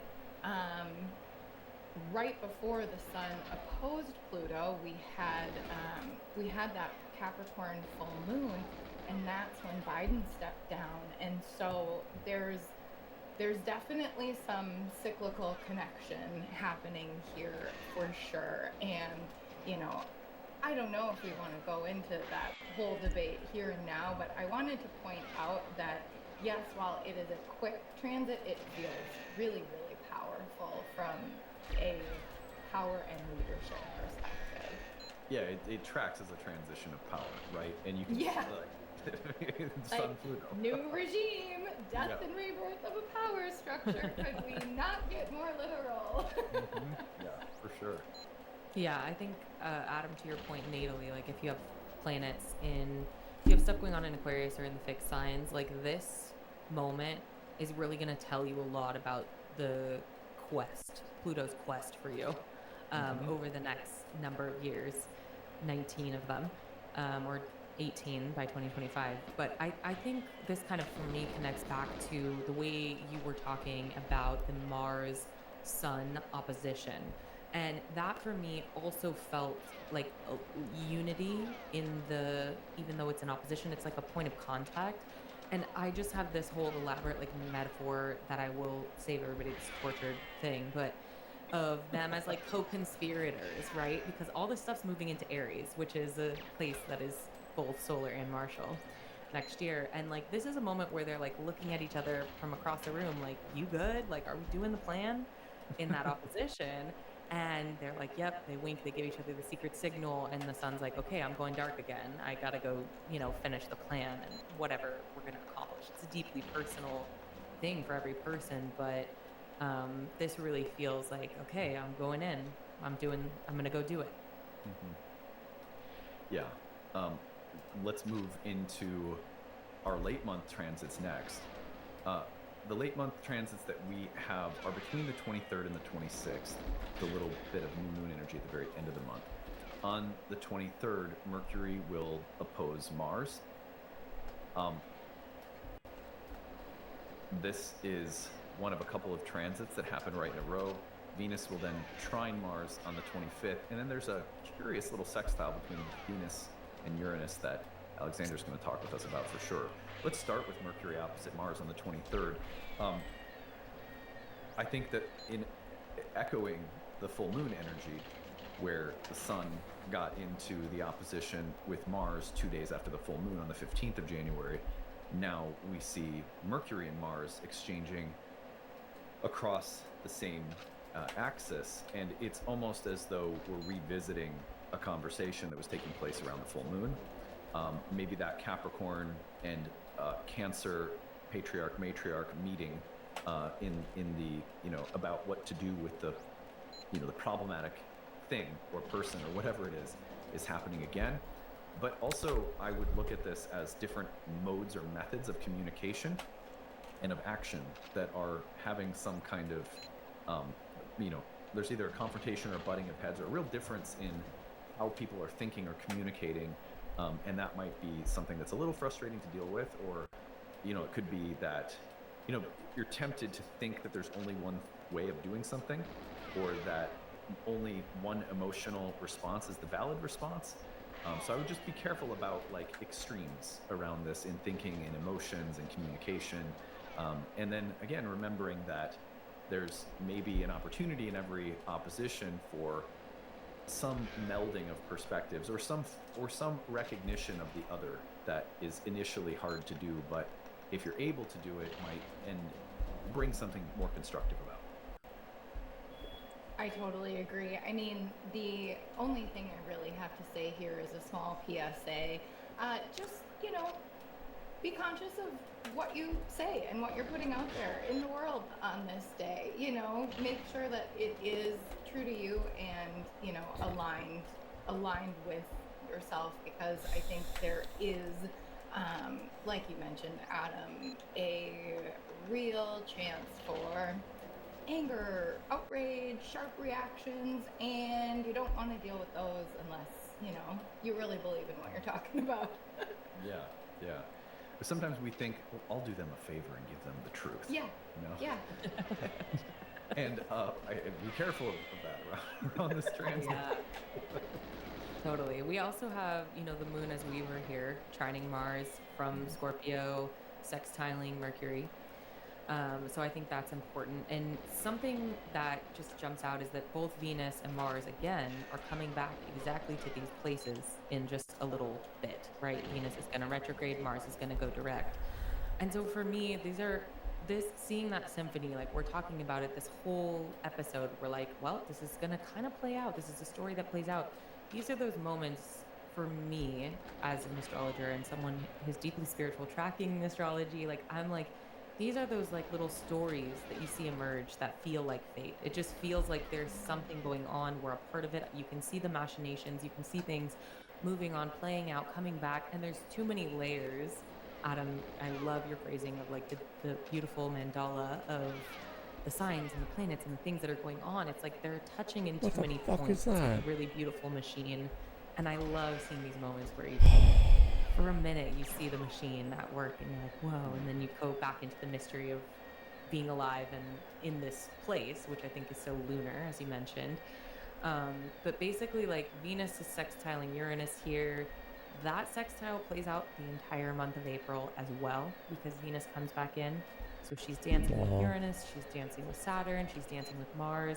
It's just such a beautiful and dynamic, like, series of movements that just feels like a ballroom dance that, I mean, I don't even know that I have a ton to say about it analysis-wise. I'm just sort of, these are those moments where I really marvel about the complicated machinery that we get the privilege to sort of spend each month waxing on about. Yeah, as much as that Mercury opposite Mars moment is sort of a little confrontational, and it could be like mental and verbal altercations. That's a very Mercury opposite Mars thing.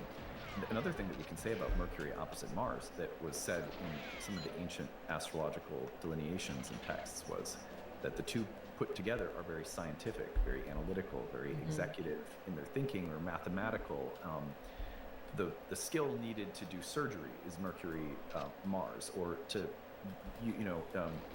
even baking or alchemy or use of knives in the kitchen. Like, there's so many things that require precision and exactness, and I wonder if something isn't being articulated that needs precision around this time, and that, when you're in a space where you need to be really accurate with something, isn't it nice to see Venus trining Mars, Venus sextiling Uranus, creating, instead of disruptions that are chaotic and could take an opposition where there's a razor's edge between doing something correctly and maybe cutting something, and providing a little grace, a little flow, a little support, a little ease.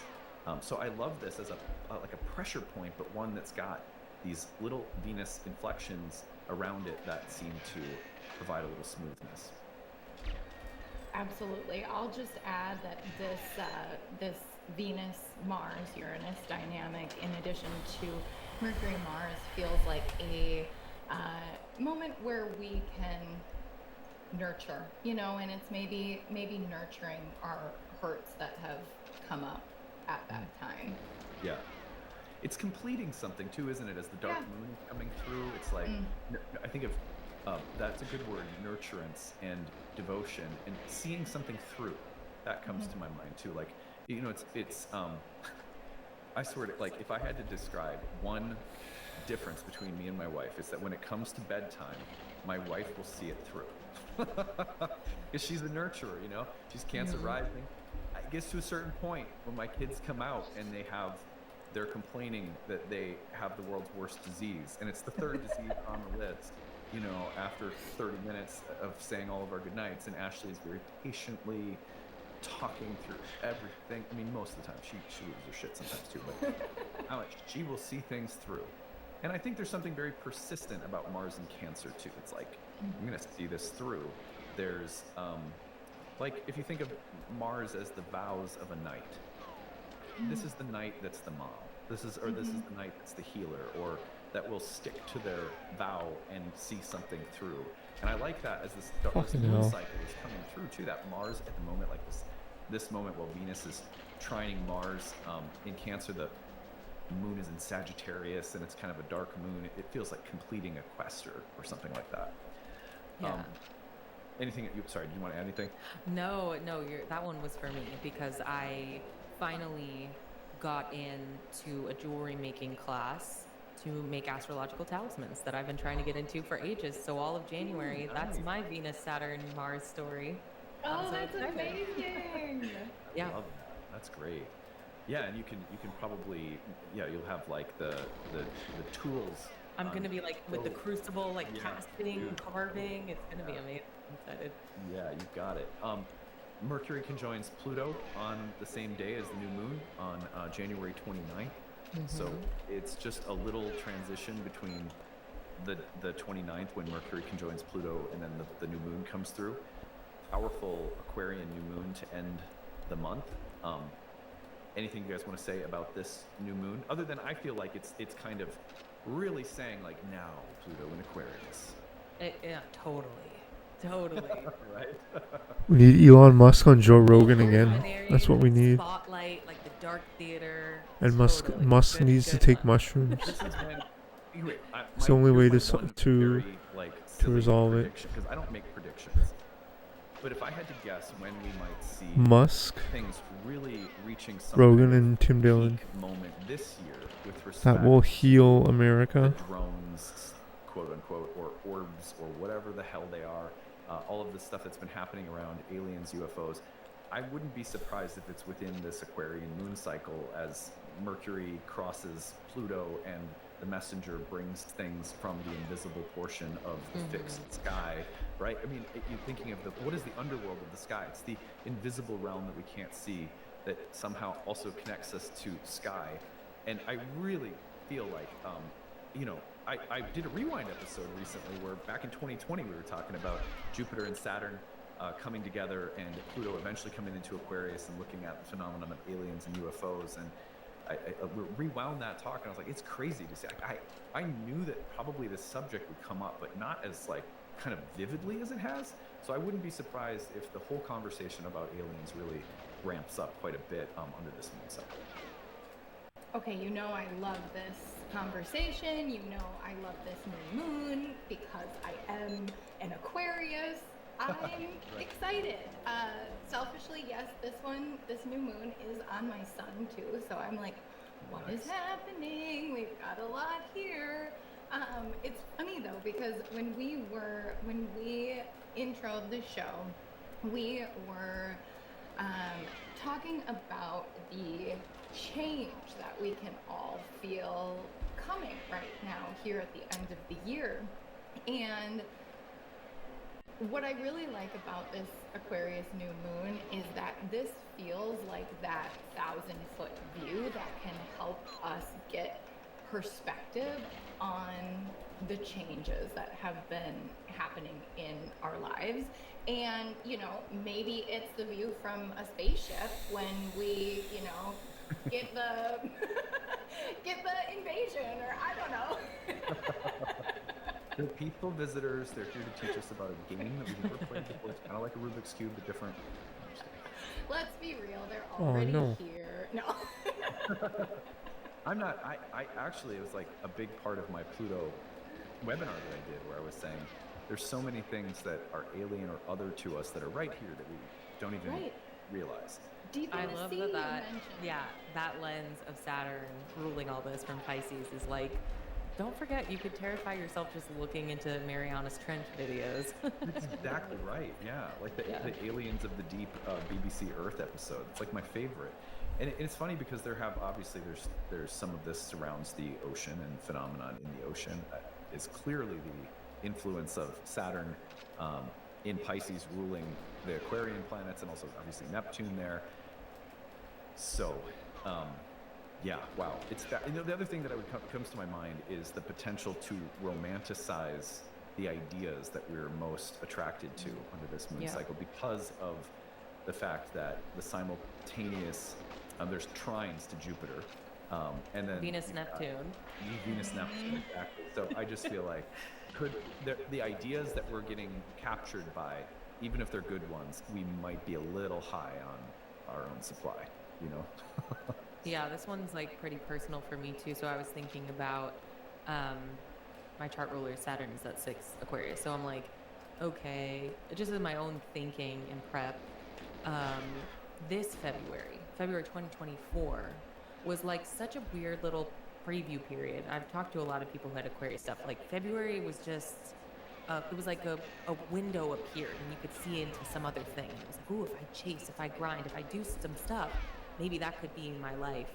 I've had a few other Aquarian friends who had a similar kind of experience. So I'm kind of connecting it back to the previous new moon. What? How did I miss that? That was the first.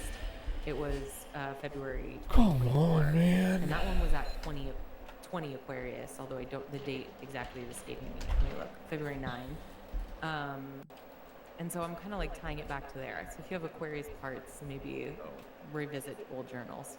Yeah, I mean that new moon I remember very distinctly because Pluto was around that time also coming toward my south node, and we had this big change and transition in our staff, which set back the process of launching the affordable reading service by some time. We finally got finished that in the fall. That was the catalyzer of a lot of change at night. Right. Same. Yeah. So anyway, we have made it all the way through the month of January. This has been a really fun conversation, and I want to tell people how they can stay in touch with both of you. So if you want to get in touch with Whitney, you can find her work on astroarcana.com. You can book a reading with her, and I highly recommend doing that to start the new year. You can get a good reading and take a look at the year ahead with her. Or follow Whitney on astro.arcana.astrology on Instagram, and you'll find her sharing astrological content there as well. Alexandra, you can find her at 9livesastrology.com, and Instagram is going to be 9livesastrology. Also, book a reading with her on her website at 9livesastrology.com. Good one to check out would be like let's look at the year ahead in January, something like that. I know that you have an event coming up, Alexandra. Do you want to tell us about that real quick? Yeah, on the 12th and 13th of January, friends Sarah Posh and I were doing a live year ahead astrology workshop. So on Sunday, we're going to spend a few hours going through the transits. And then on Monday, we're going to do horoscopes for every rising sign. This is a crazy project. I'm very excited about it.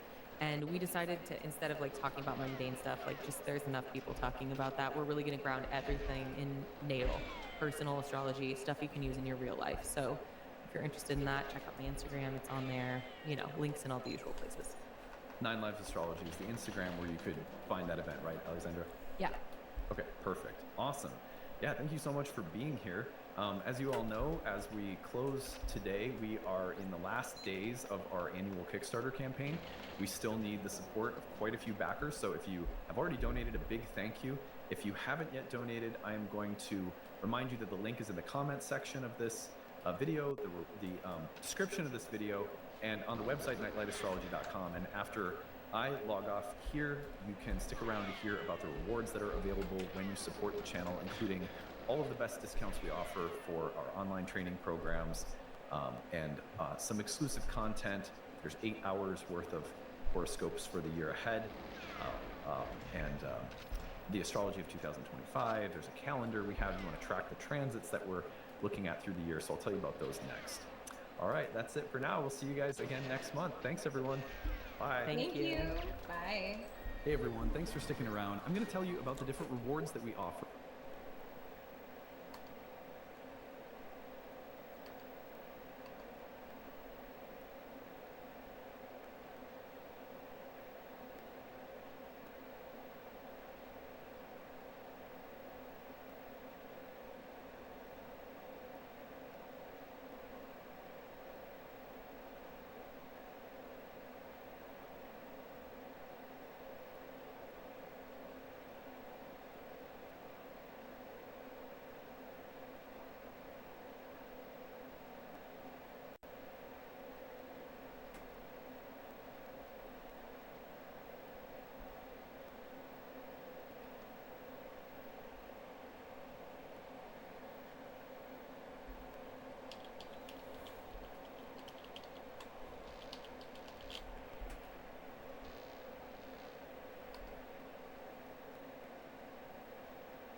to see. Coming up.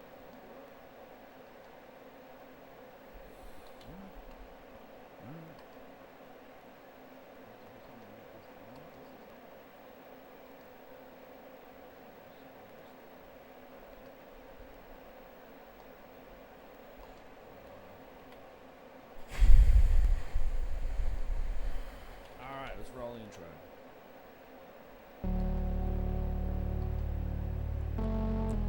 Reload the vape.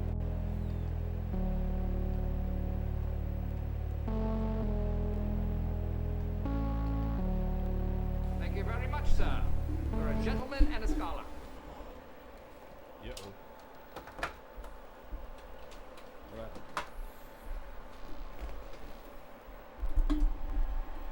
What happened? Come on, mate.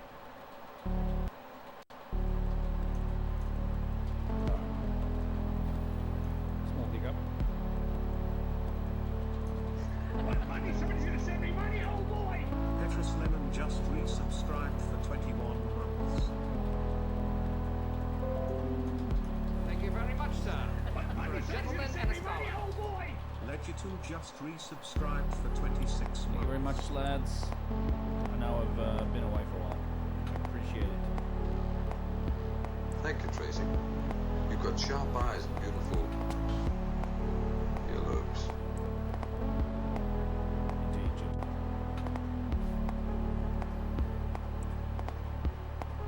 We are multi-streaming.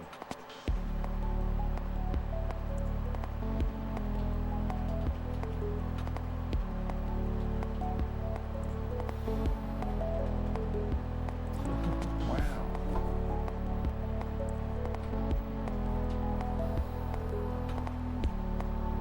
I was messaging you, I think, after we had Ben Van Kirkwick on the pod, and Uncharted X, the guy who's the pyramid. Yes, yes, And, he's great. He's great, and everybody was like, dude, it's so awesome.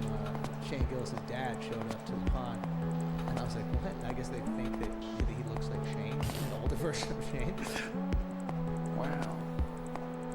Here we go.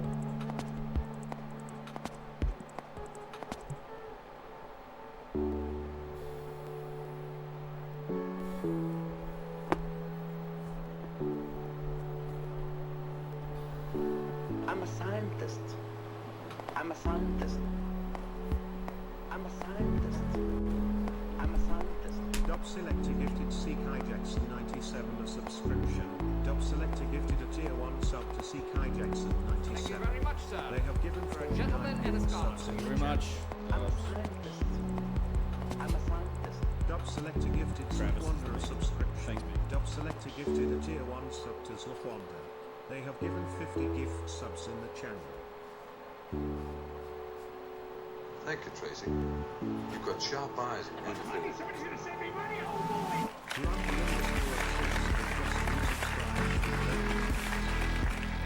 Grumpy Stiltskin. Missy. I'm a scientist. I'm a scientist. Dub Selector gifted their Get to woman Petrus Lemon. Thank you guys so much. So much Dub for Selector gifted a tier 1 sub to all the their subs on Twitch. They have given 51 gift subs Many in the thanks. channel.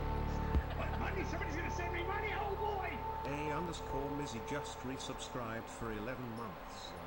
Thank you very much, sir.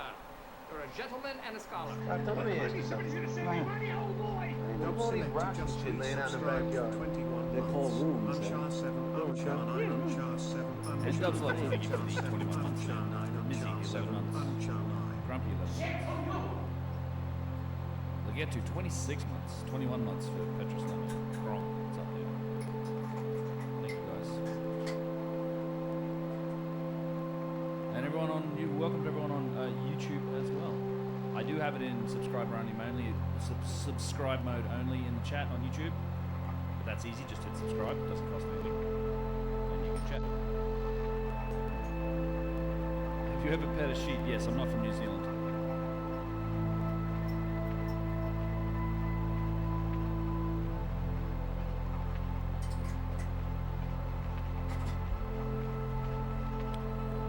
They do issue you Velcro gloves when you arrive in New Zealand. That is my understanding. Dan. G'day,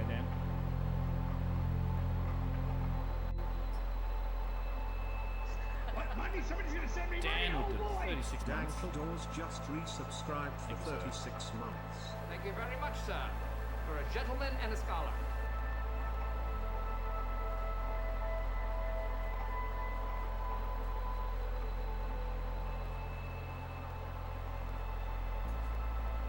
It's a long intro. We'll get there. It's no rush. It's fun footage. Let people gather, you know?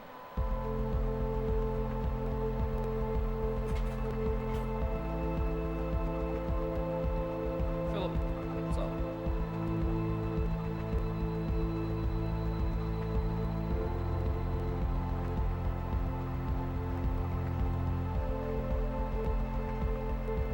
Get to some, he's over there on Twitch. His second monitor isn't working.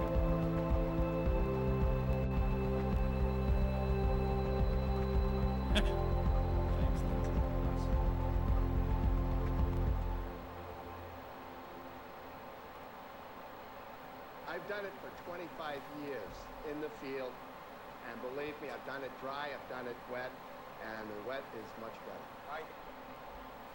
Uncharted X is a great channel. He gets deep into this stuff, Joe. I'm sure he does. His YouTube channel is incredible. Wow.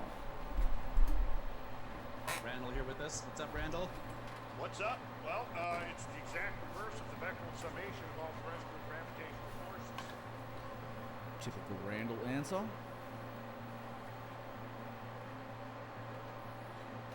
Oh, I didn't stab the kid. But I tell you what, I wanted to.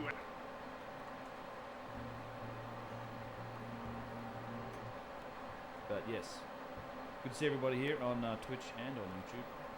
I'm streaming on both at the moment. Got Uncharted X Live over on the YouTubes as well as the Twitch channel. We've got the Twitch chat in here, but we're gonna make all of that disappear in a minute here because we're switching over to. We can skip all these alerts because for some reason when I change scenes it runs the alerts again. But there we are.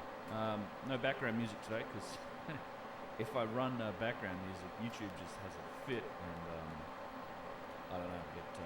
It starts making copyright claims on all the music, unfortunately. So we'll just go that way. But yeah, I'm trying to keep Primark. Yes. Good to see some Warhammer fans on here too.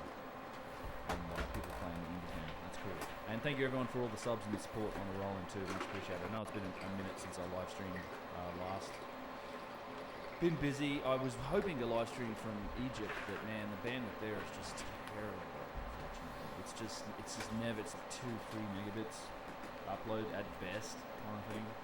Like it's so sketchy. There's some places where it's better. I mean, the Red Sea, not too bad. I didn't go to the Red Sea on this last Egypt trip, but so people that don't know, I did just get back from Egypt. I think on the 22nd, 23rd. Of December, so just before Christmas. And I am still getting up at 4 or 5 o'clock in the morning. I don't know what happened, but I got home at like 10 o'clock at night, 11 o'clock, went straight to bed. I still got up super early, and every day since I'm getting out of bed at or before 5 a.m. You know, I mean, that's okay too. Yeah, it's just, I don't know, the jet lag knocks me around. And, but it was a good trip. I was over there for like three weeks, I think. It must have been close, maybe a little longer than 3 weeks even, because we did some really interesting stuff. I was there for several days beforehand, and actually could see some of the pictures here. This is me and the man over here. Me and Yusuf were hanging out doing some things just on our own. This is actually in one of the. This was actually kind of cool. We got down into one of like these so-called boat pits at Gyges, which is a trash pit essentially at this point. But some interesting stuff in there, and we got into a lot of areas that were very interesting. And we did this, and I also have a new mic set up. So if anyone that's a patron or a channel member over on YouTube, you would have seen a video that I uploaded just for patrons. It'll make its way to the main channel eventually, but essentially we had some really. I just had these new mics, so we were able to like do what I think is some really nice audio recording. So we do these walk and talks where we're both mic'd up, and this is an indicate. This is like a little sample of it here.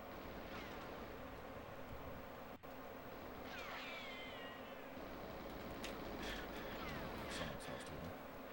I wonder why did they close this gate? For the Sphinx? This one, right here. Because people used to visit and come out from here and they Yeah, it is weird that they closed that off. I don't know why. It's a weird fence. Like, right. Maybe that's why they closed. what? Energetically. What's up, Workmanic? Yeah, energy. Yeah, like stopping people from actually experiencing the full causeway. So yeah, it's kind of cool. We have structure, right? Huge. And so we did some walk and talks around here. We did Sakara, we did Serapimsa, and I haven't shared any of this with anyone yet. But we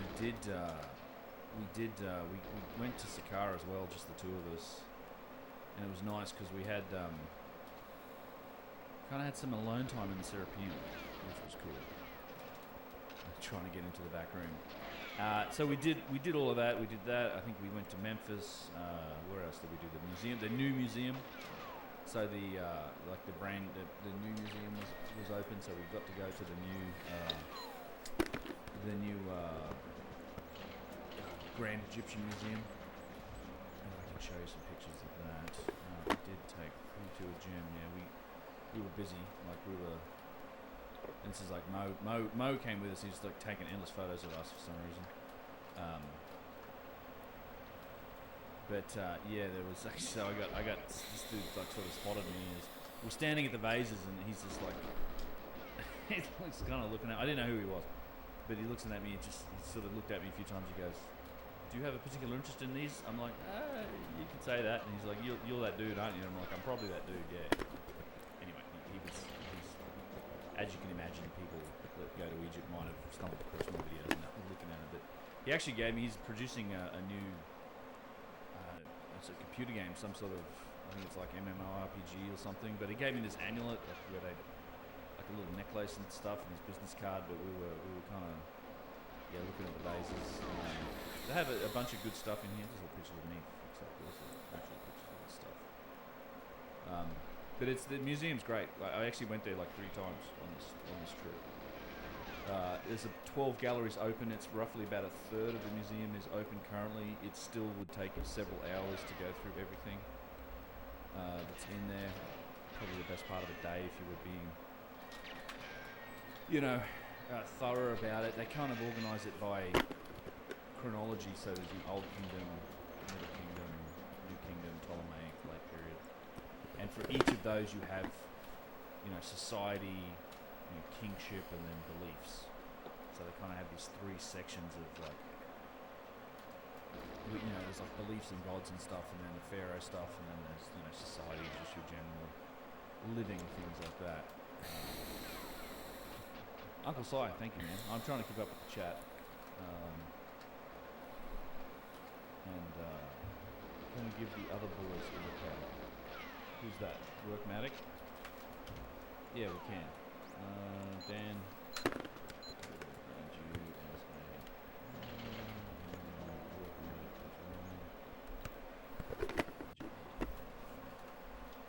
Alright, you guys should be set up now. Thank you, guys. But yeah, so the vases were interesting, and since it's like outside, the one thing I'll say is unfortunately, I know this because I've been to Tanis. They took a lot of stuff. They took a ton of stuff from Tanis. They took obelisks from Tanis. They took the big statues that you see in the atrium, the entryway here, are pretty much all from Tanis. And I'm a scientist. Dan. I'm a scientist. Dan QLD's gifted Antcas 93 a subscription. Dan, they have given 206 gift subs in the channel. That's a Twitch gifted sub. Thank you so much, Dan, for so many gifted subs and all the support over the years, mate. It's greatly appreciated. But yeah, so a lot of this stuff has come from Tanis. And of course, this is Ramses, Ramses II's cartouche, of course. So he's written it on everything. And they have these nice giant. Actually, the architecture of this museum, it is quite impressive. Like it's Fun enough, it's taken longer than the pyramids apparently took to build the museum. It's taken more than 25, 26 years. I mean, it was supposed to be open 20 years ago or something. Like, it was I mean, the original target date was at like 10 years ago or 20 years ago. Long time ago. And it's still not really done. They're still not done with what they do. They're still building it. They're still building stuff around it. But yeah, this came out of Tanis. You kind of, then you have this one walkway, and it's like I said, it's only a little less than a third really. I think there's 11 galleries open. They say 12, but one of them's still shut. Dennis Glanby, what's up, dude? Welcome back. Yeah, I did, it was a good trip. It was a long trip. Anyway, so, yes, let's, some of the statues are all I'm a scientist. Dub selected. Dub Selector gifted Dennis Glanby a subscription. Dub Selector gifted a tier 1 sub to Dennis Glanby. They have given 52 gift subs in the channel. I posted some of these little artifacts from Funerary Chamber of Stardust car 1922. So this was like looks like an alabaster piece, yeah. It was an alabaster piece. But someone wrote on it, so maybe this Mara guy had it made in 1922. Maybe the gem is also writing on it. Their number 3547, and this is probably the old Egyptian museum designation or whatever, 63,000. This was an interesting little calcite piece. Some people reacted to this online. Not everything's turned on a lathe, obviously, but little calcite pieces, diorite pieces. These are basalt, typical kind of pre-dynastic basalt stuff. And it's funny because the section in the museum, what they call like the early period to the Old Kingdom, it literally starts 700,000 years ago. So, they're already shifting back to like 700,000 years in the past. So this was, there's some calcite pieces here, but they had these fragments too, which look a lot like the fragments I've got. However, these ones, they're valuable, these fragments. I think we'll get to it here. Yeah, okay. But they're valuable because of the inscriptions on them. These sort of etched or badly scratched inscriptions on these little fragments of these. This is like salt and pepper diorite. This is like diorite and ice. There's porphyry in here too. What? But it's funny how that's the reason that they're valuable, is because of the chicken scratch writing that's been put on them. Let's see, chat. Audio keeps cutting out. Audio is cutting out. Is the audio cutting out on the Twitch? It is a bit choppy. Try pausing for a second or two. Might need more buffer.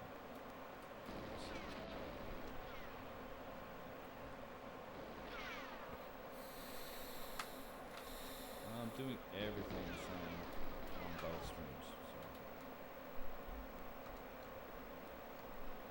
Perfect audio on Twitch. Audio is fine on YouTube. All right, thanks. Yeah, I mean, look, I'm in the bush, right? And it's been raining non-stop here. It's wet and cold and raining, and I have a microwave in it. I mean, I have like 40 or 50 megabits of upload speed. Should be enough, but we're going to move too. In the next year or so, we're moving house. So I'm tired of living in this. I love living in the boonies and living in the sticks and living away from people, but I'm going to move to a similar situation, however, one with gigabit fiber, because I'm over having subpar internet. I'm just over it because I just live on the internet. Both of my wife and I are the same. We just literally no other services. I have electricity and the internet. That's it. On a well, septic tank. I just need electricity. We don't have cable. We don't have TV. We haven't had it for 20 years. Just YouTube is not receiving enough video to maintain smooth streaming. As such, viewers will experience buffering. Okay, it does. It did say stream is healthy before that. Stream status poor.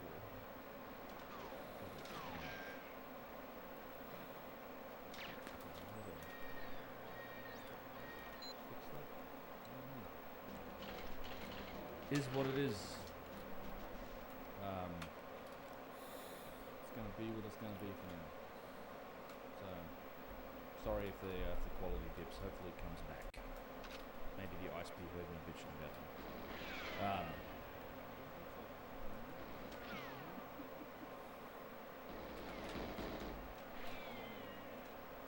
Yeah, we can. I was talking to you about some stuff. Yes, I should probably vet some of these footages before. But yeah, there you go. So this is why that piece is valuable. Fragments. But if you look at where is the vase segment? So there was a nice vase display. There really wasn't very much. I was kind of hoping there'd be a lot more in terms of vases on display. There really wasn't a whole lot. Obviously some pieces here. There was one main vase display. Which was over here.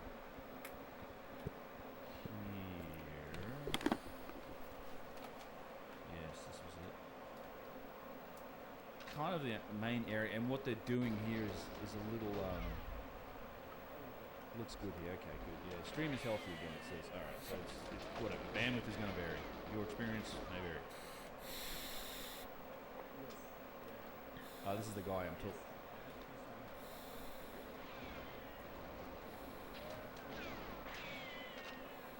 So one thing I'll just turn that down. One thing that they are doing that they don't do at Sakara, and this is important, is that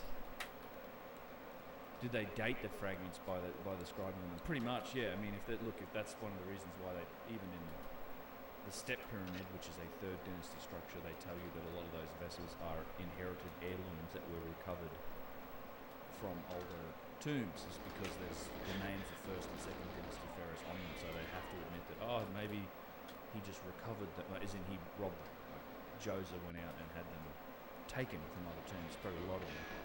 So they're kind of admitting the inheritance idea. Like they're admitting that, maybe this stuff is, not necessarily made by the people that it was buried with, which is obviously not a concept that is very well widely embraced in Egyptology, but I think it's one that is super important and explains a lot of the stuff. And at Saqqara, I mean, they do separate the two industries, right? There's the tale of two industries. Or you have the pre-Imhotep, and Imhotep was the architect for Djoser. He designed the step pyramid. He was the genius sort of dude. He came up with the process of making these things, like these alabaster vessels. And in the Saqqara Museum, it's called the Imhotep Museum, they literally make that distinction, because it was something that was written on the walls. It tells you the story. It's like, says, okay, before Imhotep, all of the vessels, the stone vessels, were made from these very hard types of stone. And really talk about the precision of them, though. Obviously, those are the ones that we've shown to be very precise. A lot of them, certainly not all of them. And then Imhotep came up with this, all right, we're going to make other vases from alabaster, this white stuff, which is way, way softer, like 2.5 to 3 on the motor scale of hardness versus, 6 to 7s and even higher for some of these diorites, porphyries, using stones like corundum and things like that. And these alabaster vessels also are obviously handmade. They're not precise. They're not symmetrical. You can see they're handmade. And but they're later, they're made after the stone vessels. I think it's clear imitation of the stone vessel work. They couldn't make those stone vessels, the hard stone precision vessels. Obviously, they were valuable. They knew they were amazing. So Imhotep came up with a process to imitate them and make their own vessels from alabaster, which is what these ones are. So at Saqqara, in that museum, they separate the two displays. Like you have the alabaster stuff over here, and there's even the scene on the wall that shows you how they made them. It's with the rotating, the bent stick with the flint tip and the weights. Yo, what's up, Joe? It's alright. We're trying to YOLO the lock shot more. On the other side, you've got those. What's up, man? No, we haven't really had any pacers. We've had. There's no It's, I mean. However, they do. No real pacers yet today. I'm improving though. I'm trying to YOLO my lock shot more. Which means fewer completions. I don't know. I might play for another half hour or something. Thanks, brother. 1080p smooth. Might do a weightlifting stream actually. Hard next to not as hard. Yes, Like that's and what so would make I'll me show you all that, happiest. like Just lifting weights. my point is, and we'll get into that. I'll show you the. Actually, I have some really good footage for that explaining that Tail 2 Industries. I have some really good footage from the museum. I was going to do Trackmania See, they ignore all RPG of those, level tonight, all but of those nuance to this, and they just jammed it all together. I'm So gonna you've lift got weights hardstone instead. vessels and the alabaster vessels in one display, crammed all together. And I think maybe. Here's where's the display? It's this is one. Wait, I'd like to. I mean, I know it's tweeted out. I think I'm going to do that. I was taking a lot of video of it. I feel like I must have footage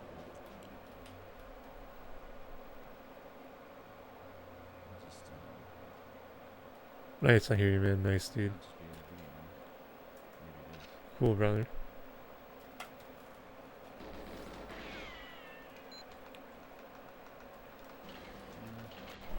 Yeah, dude, I had the Saudi Arabia Where are my high school science teacher interview at 3 a.m. this morning.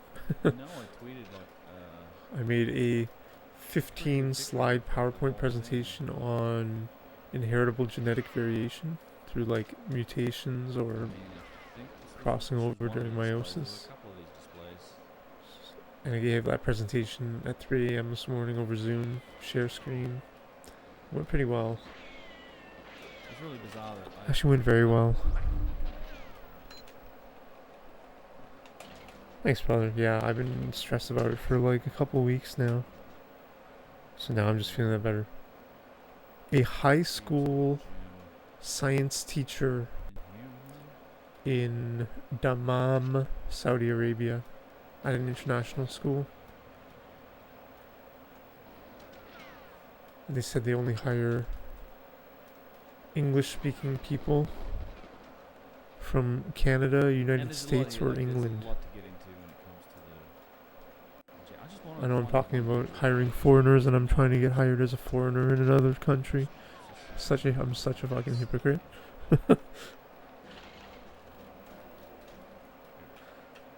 I'm the biggest hypocrite. Is what I'm talking about. Like I think they just went, this will look really pretty if we put all the alabaster ones around the outside and we put some of the hard stone ones on the inside, you know.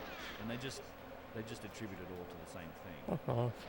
But this is the main base display. So I wish there was more. They need. I know they've got like 100. They've got so many more of these things. I mean, you know, look, the Museum of Fine Arts in Boston has 300. I think they have like 15 on display. Yeah, Joe, I went to school for like biology and science and shit. That was my interest. And that was my hope, but I Come haven't on. seen it yet. And of course, they're not done yet. Shit gate though. Can you Why did I miss that? cameras that you use? Yes, I will. Yeah, buddy. Thanks, man. You remove all the in the shower pics before. Yeah, man. I was in. I'm sure you knew I was in China for 3 months. I think you. I'm sure you knew that. In the summer. In an elevator. Pretty sure. That last one in the back on the middle has a proper handle. I think I saw your some of comments them on do my have YouTube handles, too. Some of them don't. I think there's some footage here. So this one, obviously these have handles. Thanks, brother. These ones don't. This one doesn't. This one has Yeah. just the barest hint of a handle. I was supposed to hear back within a week. The guy said it was really interesting. In the interviewer, he has a PhD in astrophysics and focuses on the theory of relativity. Einstein. You remember that? Yeah, I remember that. I remember that. You remember that? I think you were in one of my. I think you were at the calisthenics stream. In the outdoor China calisthenics stream. I think you were there. That was sick. Yeah, this one has handles. Yeah, China in the summer was curve fucking looks like there's really hot and sunny. I mean, this one also, like this little one here, looks like almost like a bang on. It's very close to the OG base. Yeah, brother. Very close. The handle's a little bit higher, but a little close. I'm really hopeful, man. W0 Dammam is on the Persian Gulf, Thank you so much. For a gentleman and a scholar. near Dubai and Qatar. I don't know. So look, there's people bitch and moan about how many there are. You know, there's people like, oh, there's not 40, 50,000. I think there's way more. Yeah, so I'm feeling pretty good. 100,000 of these in just to get the interview done. You know, there are literally I'm exhausted though. up to 1,000 to 2,000 of these coming Lifting out weights per would make me day feel like incredible. from Sakara. In a single day, 1,000 of these coming out. I mean, half of Petrie's. That's the thing too. People are like, oh, Provenance. Half of Petrie's collection. I'm blessed that I'm I'm able to do that. From vendors on the site, like you know, you go back to those times that people would find these things and they were selling antiquities. Like just people were selling antiquities. You couldn't make them. You can't make these things. You know, you can make them today, but I don't think anyone's making them in Petrie's time. Not like this, and not with the precision that we've seen. And we're scanning a lot of stuff from Petrie. But he was buying stuff off the street. I mean, that's half the stuff in his collection. He says, you know, bought from a vendor or whatever.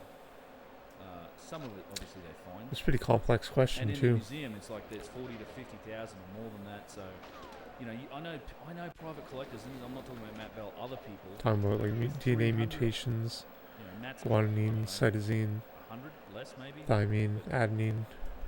More than 50. The base pair sugars on the phospholipid or the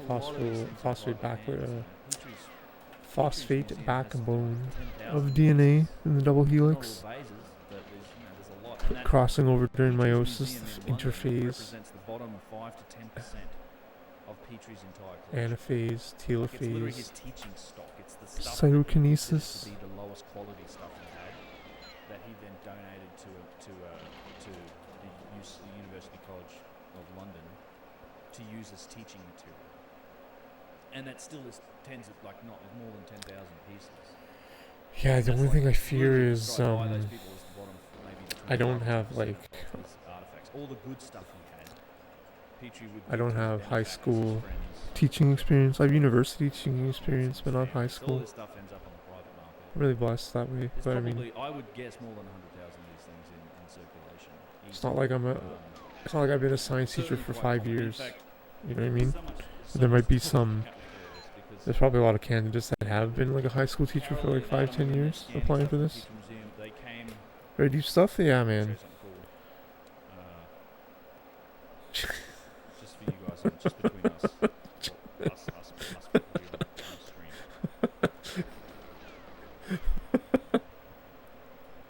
We were doing some other things that were kind of interesting.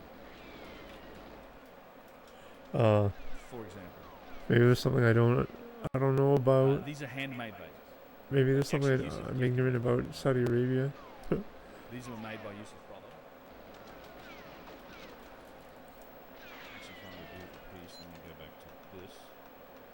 This is Yusuf's brother made this for me. Well, he made it. You can buy them in his store. What? It's like a composite. Look at that. Quartzite, or it's just a composite stone with handles. I mean, it's not it's not centered, like the hole isn't centered. This is not made on a lathe. It was made with power tools by hand. But it's quite heavy. It's obviously a single piece of stone. It's not. If Jesus you grab Christ. on the inside, you can't really see it, but it's not particularly well hollowed out. Oh, that was that white goose that said but that. It's Yeah, an that makes interesting sense. data point, right? We scanned these because it's like another data point to look at. Okay, what can you achieve with sort of handheld power tools? This is not a lathe, but it's power. You know, Yeah, I'm gonna have to really think this through, boys. I like to smoke a lot of weed. Yeah. So we had the. But I was okay in China. So you know, some other scanning things like that, like in here. And some of you eagle-eyed people might recognize where we are in this picture. So there was Yeah, the interview went really well, bro. So I'm really hopeful.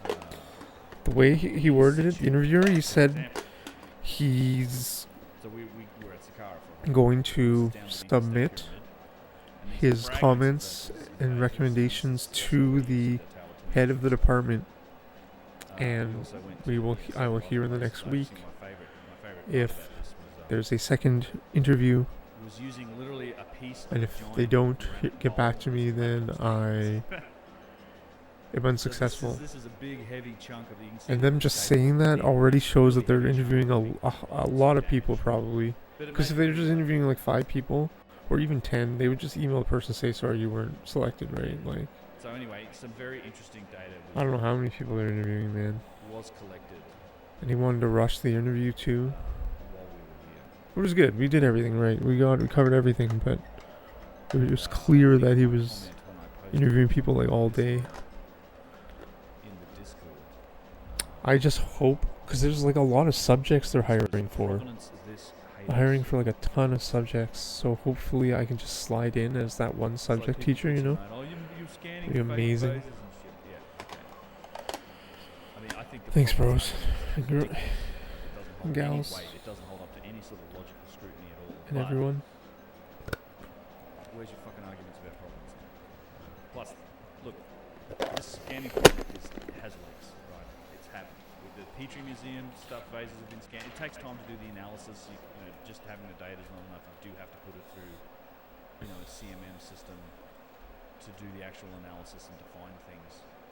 But there's more museums that are signing up. So it was cool. I used Marvel's X-Men. And in fact, I can't really from the 90s, the cartoon, as like examples of mutations. And just the philosophy whether a mutation is good or bad. This project has it was great. Welcome to Fieldwork. Yeah. And at the end, I had a thought bubble with Magneto. Yeah, Magneto we was got thinking, "Am I actually good?" So we also got into. I enjoyed it. Lahoon, because there's a box in there that's really, really important. And it says some work was done in there. You might be able to see it. Actually, the ceiling's fucking collapsing here too. So this is all rubble from the It looks so slow, man. Like, why? It looks so painfully slow. Oh my god. Jesus Christ, dude. For content, oh my god.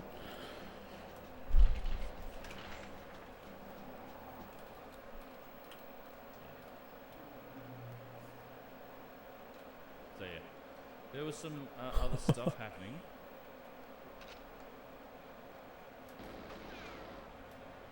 They've been digging further down in the moon as well. Yeah, so field work was happening. That's messed up, dude. And this box was particularly interesting. Obviously, I made a video about this box before. It's the granite box. This is one that Petrie described as the most precise artifact in Egypt. So anyway, I don't want to get This AI, man. We did some interesting stuff. This AI is just so crazy, dude. We'll see how it goes. We'll see what comes out of it. I was happy to be part of it. So yeah, a lot happened on this trip. So we You should ask Trump AI what he thinks about Elon Musk's comments about wanting to hire. Yeah, that's what we're gonna do. And then we got into we had some special permissions for a few days afterwards with 3 or 4 people. Yeah, it's the box with the slope, exactly. Yeah, you can look up my video on it. It's called, I think, The Most Precise Object in Ancient Egypt. To Boston Field Museum in Chicago. Boston Museum, yeah, Museum of Fine Arts. They have a lot, in fact, and we do have an appointment at the Museum of Fine Arts to look at some of their collection. And in fact, this gets backed up. I've seen some comments. I mean, so it's the Museum of Fine Arts and Harvard wow. who are responsible for excavating sites. I was not respecting that response. Stuff in like the northern Sudan, don't paste them in chat. Don't. I'm serious. Don't do it. Don't do it, man. Not in this chat. Please don't. Jesus Christ, dude. That's not nice. Let's not talk about that. But it's good to be aware. Lots of those excavations, though, they just describe stuff as ware, W-A-R-E, like it's just they found various. Yeah, dude, I don't know, man. Saudi Arabia, that shit's crazy. Is it pottery ware? Is it stone ware? It doesn't specify it. For sure, they're 100%. But it's on the sea, bro. You can see them. You can see that there's actually stone. You can see the difference between that and potter and it's like beaches and shit. It might be paradise. Imitation pottery. You can see the same you can see the same. I had a very strong interview, like an extremely strong. The only thing is that could be lacking is my, just high school teaching experience. And high school teenager management. That's the word I'm looking for. He was impressed with my child management for little children in China, but it's different from teenagers. Jesus Christ. Like, it's like you can't. You wouldn't have a model Come on, Ferrari if you man. didn't have Ferraris. You wouldn't, you wouldn't have a toy version because they're That's fucked up, dude. Ferrari. It's the same thing, the same logic. Is that like a common thing? Those images of Toshka. And I go Is that by through all law? this. If you watch my last presentation video, Is it public? getting to Toshka. And there's more to find there. And it's what's one of the nice things about going to that museum is we might be able to. Is that find what they do out on like a Saturday night? details about that stuff. But people get all the things about Toshka. I don't really care. I don't need Terrible. it. I use it as an outlier example. No, I don't. Well, I mean, we have lethal injection, do we not? We don't. I think America has lethal injection. So really, what's the difference? No, man. No, don't paste it in chat either. Don't do it. Thanks, man. 6,000-7,000 BC.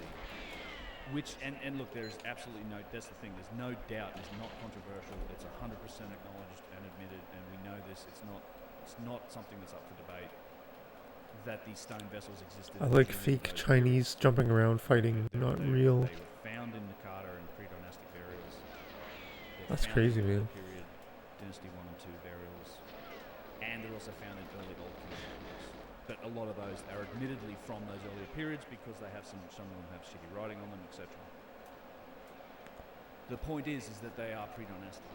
So you have and it doesn't matter how far back you go. Toshka's an interesting example because it looks like we have evidence going back as far as 14 or 15,000 years. So really, I think it's up to the head of the department whether the head of the department wants to hire me or not. Those people from 14 or 15,000 Which I'm not years ago really glad to hear about that, honestly. Like it's literally the same sort of burial. This head of the department is such a fucking wild card. That's the thing, because I had. Fetal positions, shallow burials. I knew that I needed my interview to just to really win over the job, and for it not to be decided by the interviewer is just terrible news. No indication that they had any capability to make these vessels, and that is true also of these. No, thank you. No, thank you. 15,000 years ago.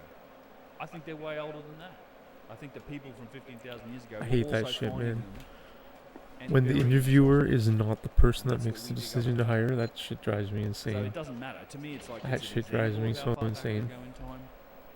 But the fact is they're pre-dynastic, and there's just no easy answer to how they were manufactured by any of those cultures. Doesn't matter if you say, well, it was only 6,000 years ago, or it was 6,000 BC, or it was 15,000 BC, or 20,000 BC. It doesn't matter. The point is those people won't make them. They must go further back in time. Or there must have been people around during that time that had this capability, and that's a people that we know nothing about. The whole fucking argument about nitpicking over Toshka and whether or not there's stone vessels in those pictures and where the records are or whatever. It's like we're going to try and find out.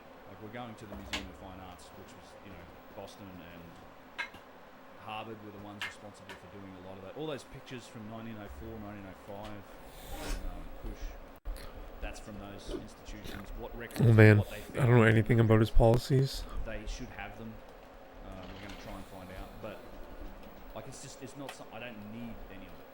Like I think the point is already made when you go and look at pre-dynastic sections of any museums, and you see Nakata 1 and 2 cultures. Yo, I read an article that in 1952 he came up to the Chalk River Nuclear Labs in Canada, which is just up here near Ottawa, near Petawawa, on the Ottawa River, Algonquin Park, border of Quebec, because there was a reactor overflow, and he was in the Navy, And they sent him down in 1 minute 30-second bursts to dump out the water, pails of water. And his like urine was radioactive for like a month after, because they monitored and tested his urine. Isn't that crazy? And that was the site that I've been applying for jobs to. At that exact same location. I think it's a blessing I didn't get the jobs at the radioactive dump. There's those flattened sections. So not just the main entrance on the north side. If you go around to the east and where the pyramid tent. Oh wow, crazy! I didn't know that. So for the last year and a half, there's been a tent there, and they've roped that off. And I've actually seen them. They've been dragging like grand GPR. Interesting. Equipment across that face. I think they're looking for. When they closed the Iranian embassy or the U.S. embassy in Tehran. So, yeah, thank you for the super chat. Angry Otto reacts. Nat Geo just released Interesting. a new vid today. Not interesting. Terrible. That's terrible. Sorry, brother. John S. Not Thank you. interesting. Hey, I'm and sorry. I do want to get back to a question that came up earlier, which was that someone asked me like, what was the what cameras do I use? So just very briefly, stream cameras. I don't often take this one to Egypt. I didn't take it this time, but I have it's a Sony Alpha 7R2, I believe, with a bunch of lenses. I used to have the old Alpha series lenses. I had the NEX 5, like the NEX series, like the compact ones, and I had a bunch of lenses, and I eventually got to the Alpha, like the Sony 7 series bodies. So I use that for streaming, but otherwise I'd use a phone. A lot of my stuff is on the phone. It's a Pixel 7 Pro. Yeah, Algonquin's really nice. DJI, I saw a big moose with huge antlers at night in Algonquin Park once on the highway. It was huge. Back in the corner here for this DSLR, like the big Steadicam rig. I have like the gimbal rig for the phone. It was massive. And obviously I had that DJI. The antlers were so huge too. That's really what I take these days. It ran off pretty quickly. Dual streaming is very best. Thanks.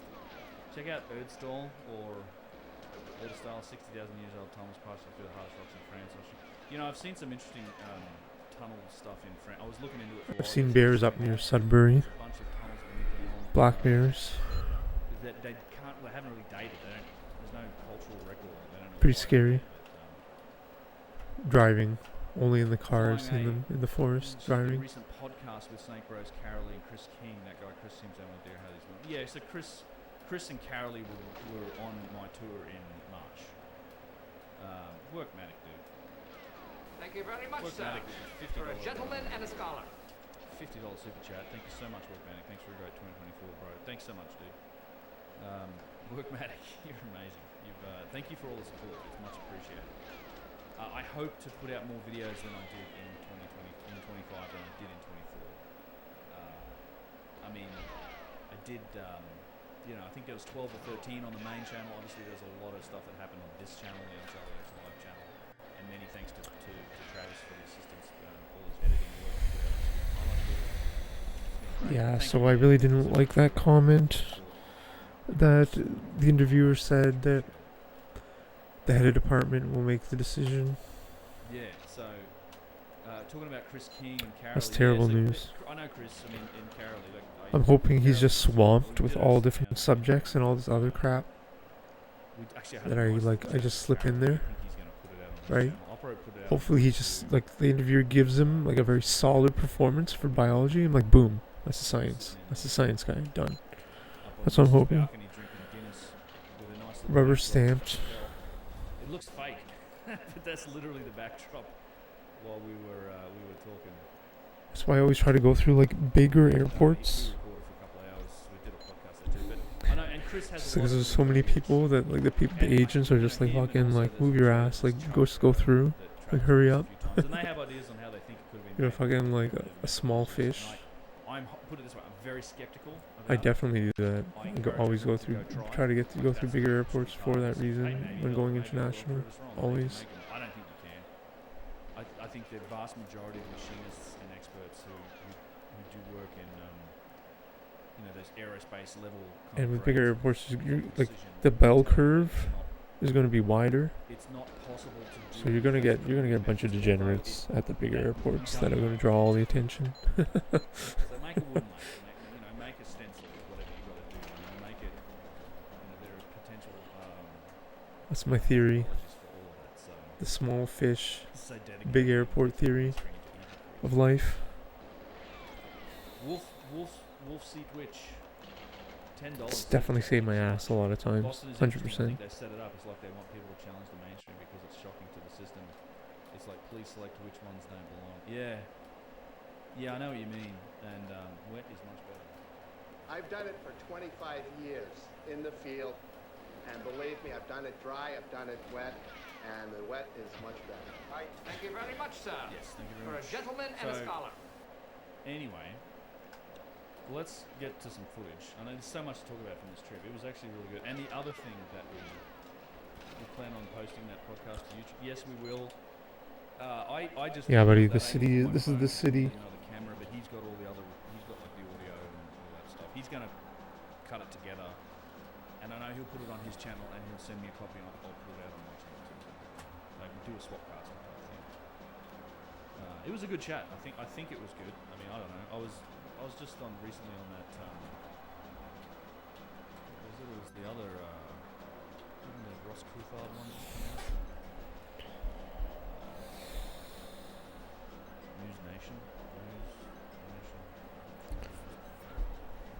Yeah, this one just came out. So it's 2 days ago. 221,000 views. And this was. I haven't. Oh my God. I don't really watch my own stuff. I don't really want to. But that did come out, so I'll add that to my. Khomeini? Who's Khomeini, bro? Sorry, it's part of my ignorance. Just so you know, if you go to, I do have a thing up here. That's a bad omen. I need to add this one up there, but JRE,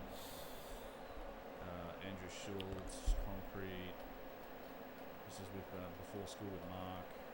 Nerdrotic, Forbidden Frontier, Cosmographia, Robert Everett Grant, Brothers of the Serpent, Foxhole, Limitless with Matt, Tinfoil Hat with Sam Tripoli, German Warfare, German Neil, America, Megalithic Marvels, a bunch of other ones. So just, anyway, it's radio, blah, blah, blah. So I do try to keep track of them and put them on in a place where people can see if they really want to watch some podcast show. Everyone go to YouTube chat instead. Well, let's see. There's 52 people here, and we've got 350 out on YouTube, which should tell you a thing or two about discoverability on YouTube. Let's see. What was the other question? You plan on posting? Yes, he's made some great content on his channel. Yeah, Carol is doing good. Mohammed bin Salman. Thank you very much, sir. MBS? Come on. Oh wow, they banned him. They shadow banned him. Ayatollah, come on. And this 54. Is, I think go watch. I mean, if you want the long answer, watch my latest video, the connector, ancient technology connection. All the like. Everyone is saying to not go. And the vases are what's important. The vases provide that technological link to a lot of the other artifacts that show. I don't know. I'm going to be pretty upset if I'm not chosen. I'll be honest. And I break that down. It's I have nothing else going on. And it's logistics. Professionally, like I have nothing. Zero. Not Zero hope. Right? It's measured precision. It's machine marks for tools that you can't explain with the primitive tools. And it's like I need this fucking job. Logistics for the big stuff. In January, like the worst part is that January is coming. And January is like the worst month of all time, always. In the northern hemisphere. That you can do some of the things that have obviously been done when you're talking about blocks that are in the 300, 400, 600, 1,000 plus. Somebody's gonna send me money, old boy! Martin Gunn just resubscribed for 14 months. Hello, chat and Ben. How are you doing? You're a gentleman and a scholar.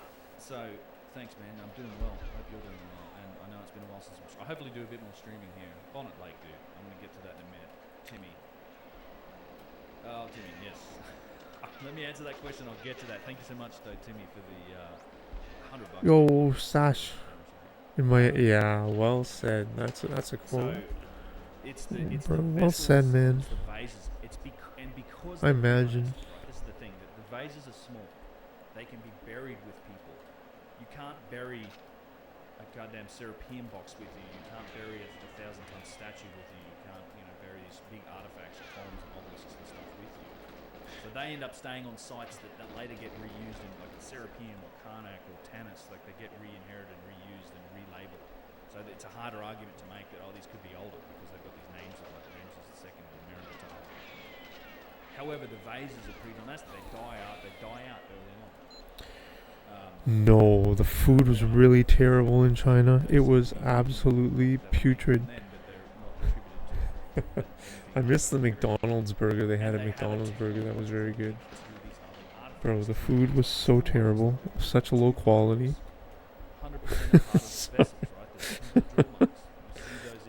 I don't understand either, too. I mean, maybe I went too rural. But, like, they had, like... Every time there was pork, I stopped eating out. I couldn't eat out at all. Every time there was pork, it would be, like, all this, like, pig fat. Like, a lot of just, like, fat.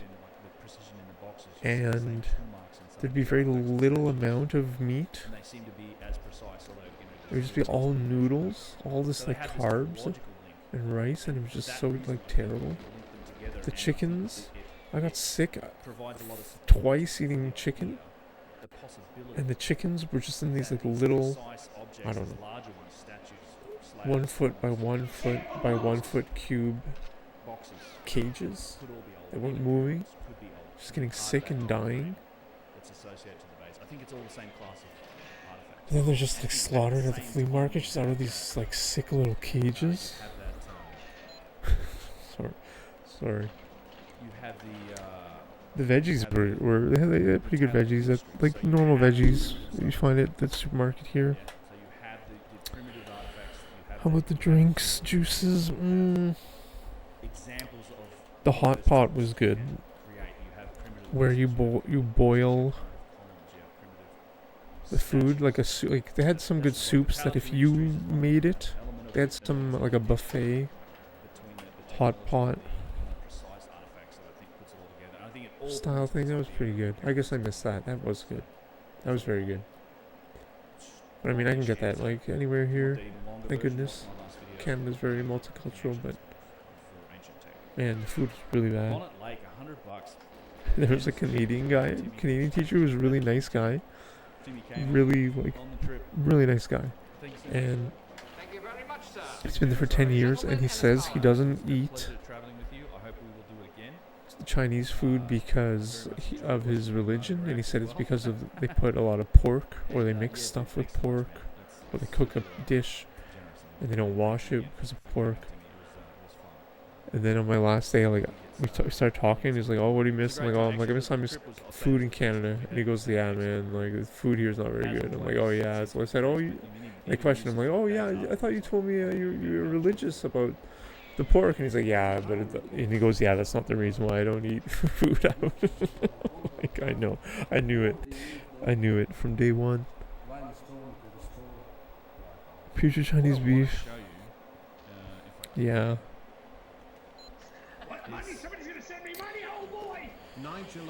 Yeah, it's fucked, man. I spent like a lot of. I just spent a lot of my salary, but I spent like a lot of money relative to on beef from the butcher. The precision of the statues and intricate carvings around the world suggest laser cutting from my perspective. Well, we see tool marks. Exactly. You didn't know what batch you're gonna get. That type of thing in hieroglyphs either. I think all the hieroglyphs can be explained with hand. It was a really bad food though. You just got your $50 Dynasty vinyl for Christmas. So I do want to show you. I should have probably set this up beforehand, but it's a good example. Good to show you like some of the examples of some of the stuff. Let's see. Where is Saqqara? Not post to Saqqara. Actual Saqqara. I think if I was in a big city, I think it would be different. I was in a pretty rural place, man. I was in fucking rural ass China. Down beneath the step pyramid. We weren't. This wasn't part of the itinerary, but everybody wanted to do it, so they all, people kicked in for another special permission. Oh yeah, true. Other carved conduit lines at certain sites on the floor. They were covered with floor blocks. So the channel blocks are underneath the floor. And the food, like the meat was expensive. But just, for example, for lunch, this was like the last meal I decided to eat out. They had a photo of a noodle dish in a soup with an egg, a boiled egg cut in half with 2 halves of an egg in the photo. And I ordered that, and it only came with 1/2 an egg. But I just want to show you, so this is in the area underneath. I'm done. Why this is so important. Like, how much does half an egg cost? 50 cents? If that? Not even. Like,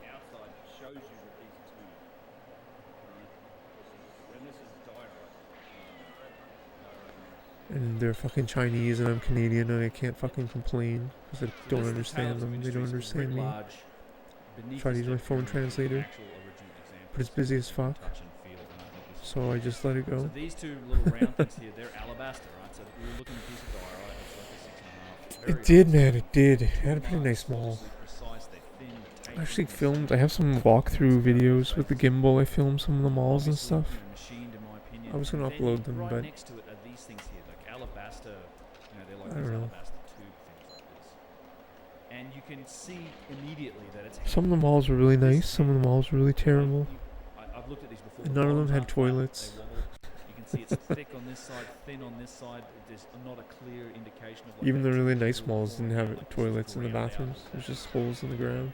The bent stick and that flint rotated, and this is what you get with handmade work. It's beautiful stone. That was actually one of the main conflicts I had with the school.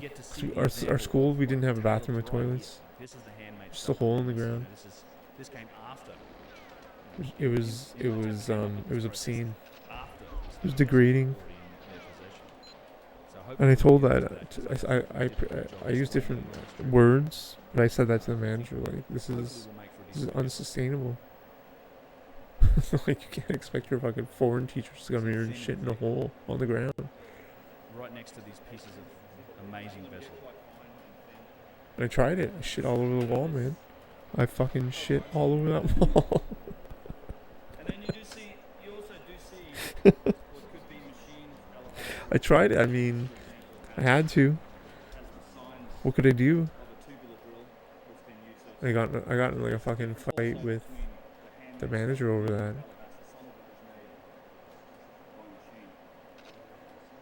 Fucking dumb bitch, man.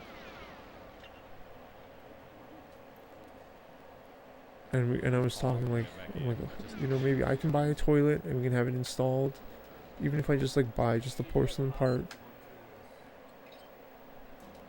Get a chair, cut a hole in a chair, and just shit through the hole in the chair. Bring the chair, keep the chair at work. The shitting chair.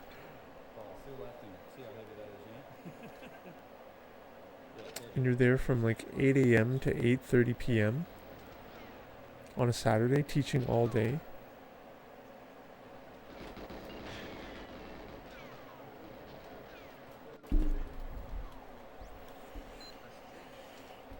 Sorry, man. I didn't mean it to go in that direction. Bro. It's just holes. There's stalls. Oh, and the stalls, they didn't have doors. Do you know how many times I fucking made eye contact with a guy taking a dump, squatting, smoking a cigarette in China?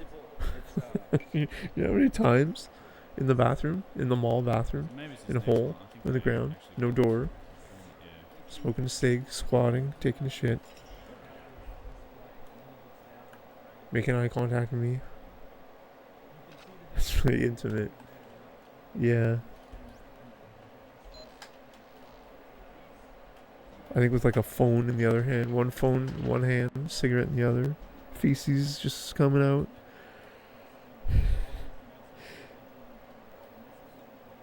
Dude, it's ridiculous, man. Somebody's gonna send me money, old boy. That's like that's one of the main reasons why I left. Who's the handsome boy? And the audacity of the manager to fucking say it was my fault. Indeed. Anthony. After I shit all over her fucking wall. Who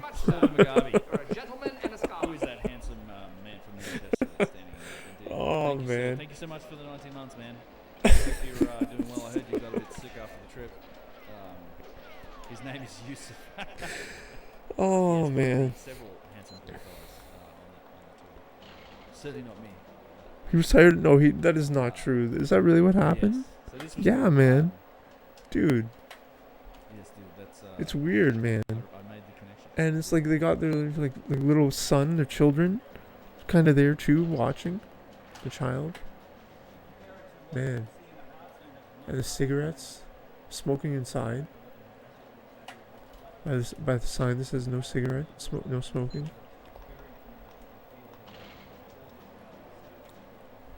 It's insane, dude. As you said, you called it, bro. Uncouth, man. One of the best days down there. Uncouth people. Signed up to do it because it's such an important experience, I think.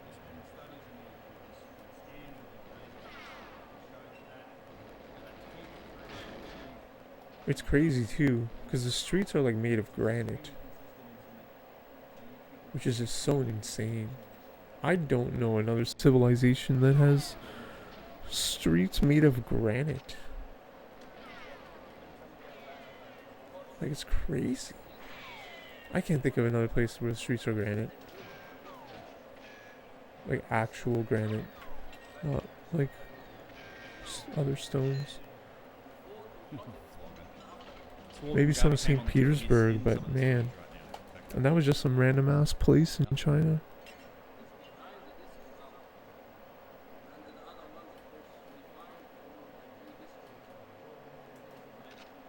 And they don't have fucking toilets. This piece is actually really impressive. It was probably a small bowl, but it's just so ridiculous. That's consistent on both sides. And I really enjoy. I mean, on my tours, I always include this. Like, Yusuf doesn't always. He does less special permissions. But everyone on this tour wanted to do this, so we had the time and we put it together. And I just think it's one of the most important sites for that. No, how did I miss that? I missed by like a... Dude. No. It's really the only place. No, I did not miss that lock shot, man. You can feel the finished surfaces of these vessels. It's quite a privilege. And taking bits from it. It's all good. Back now, your system crashed.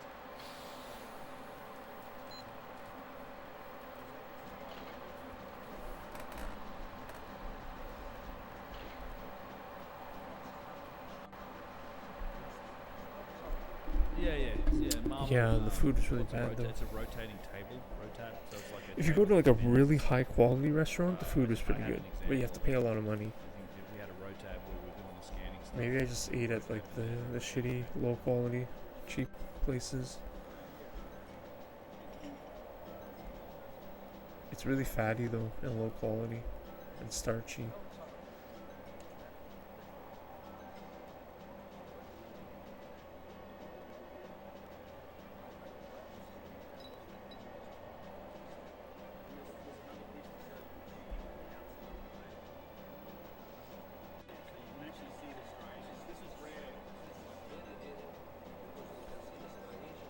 You know what's crazy about Chinese burgers and sandwiches are absolutely terrible too.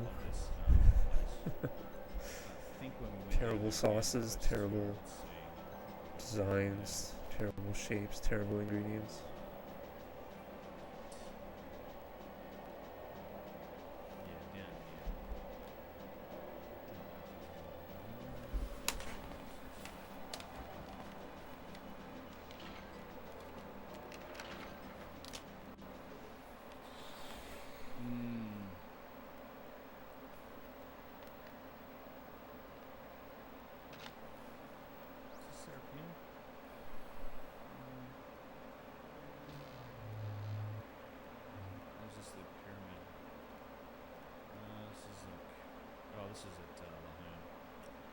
Lahun.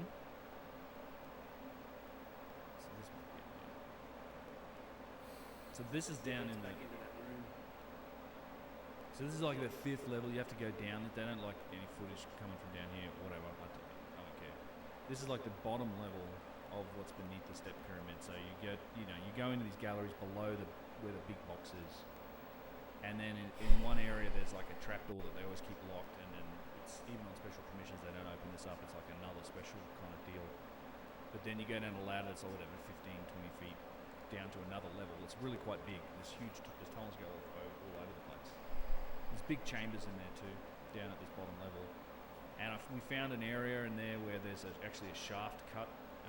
You have to crawl space into this area, and then there's a shaft that goes down another 5 or 6 meters, and it hits water. So it's like gets down to the groundwater. But there's probably more levels down there, but now they're underwater.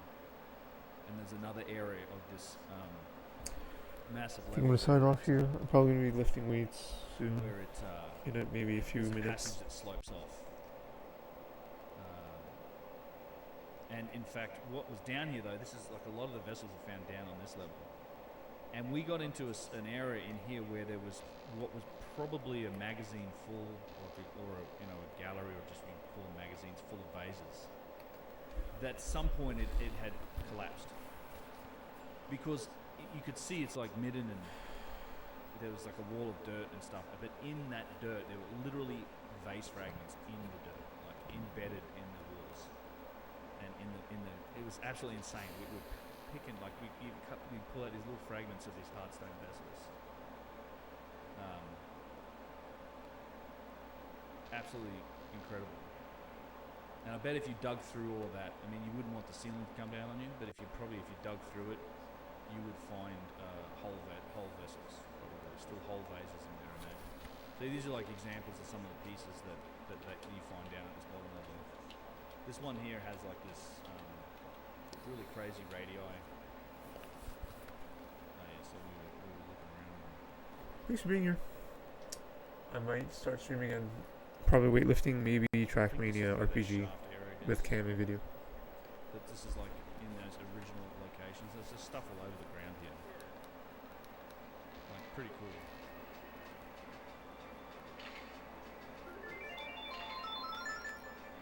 Hey man, thanks for the brand as always, brother. How are you doing? How did you go? I saw you stream this yesterday. Yeah, there's a shaft in there that goes down, so that's that shaft that goes down.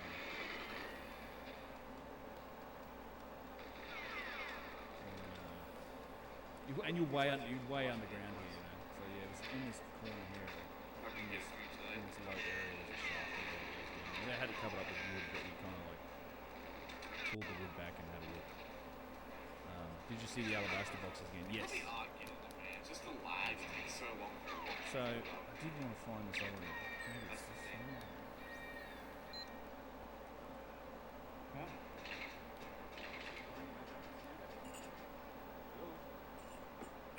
So these are those alabaster boxes here.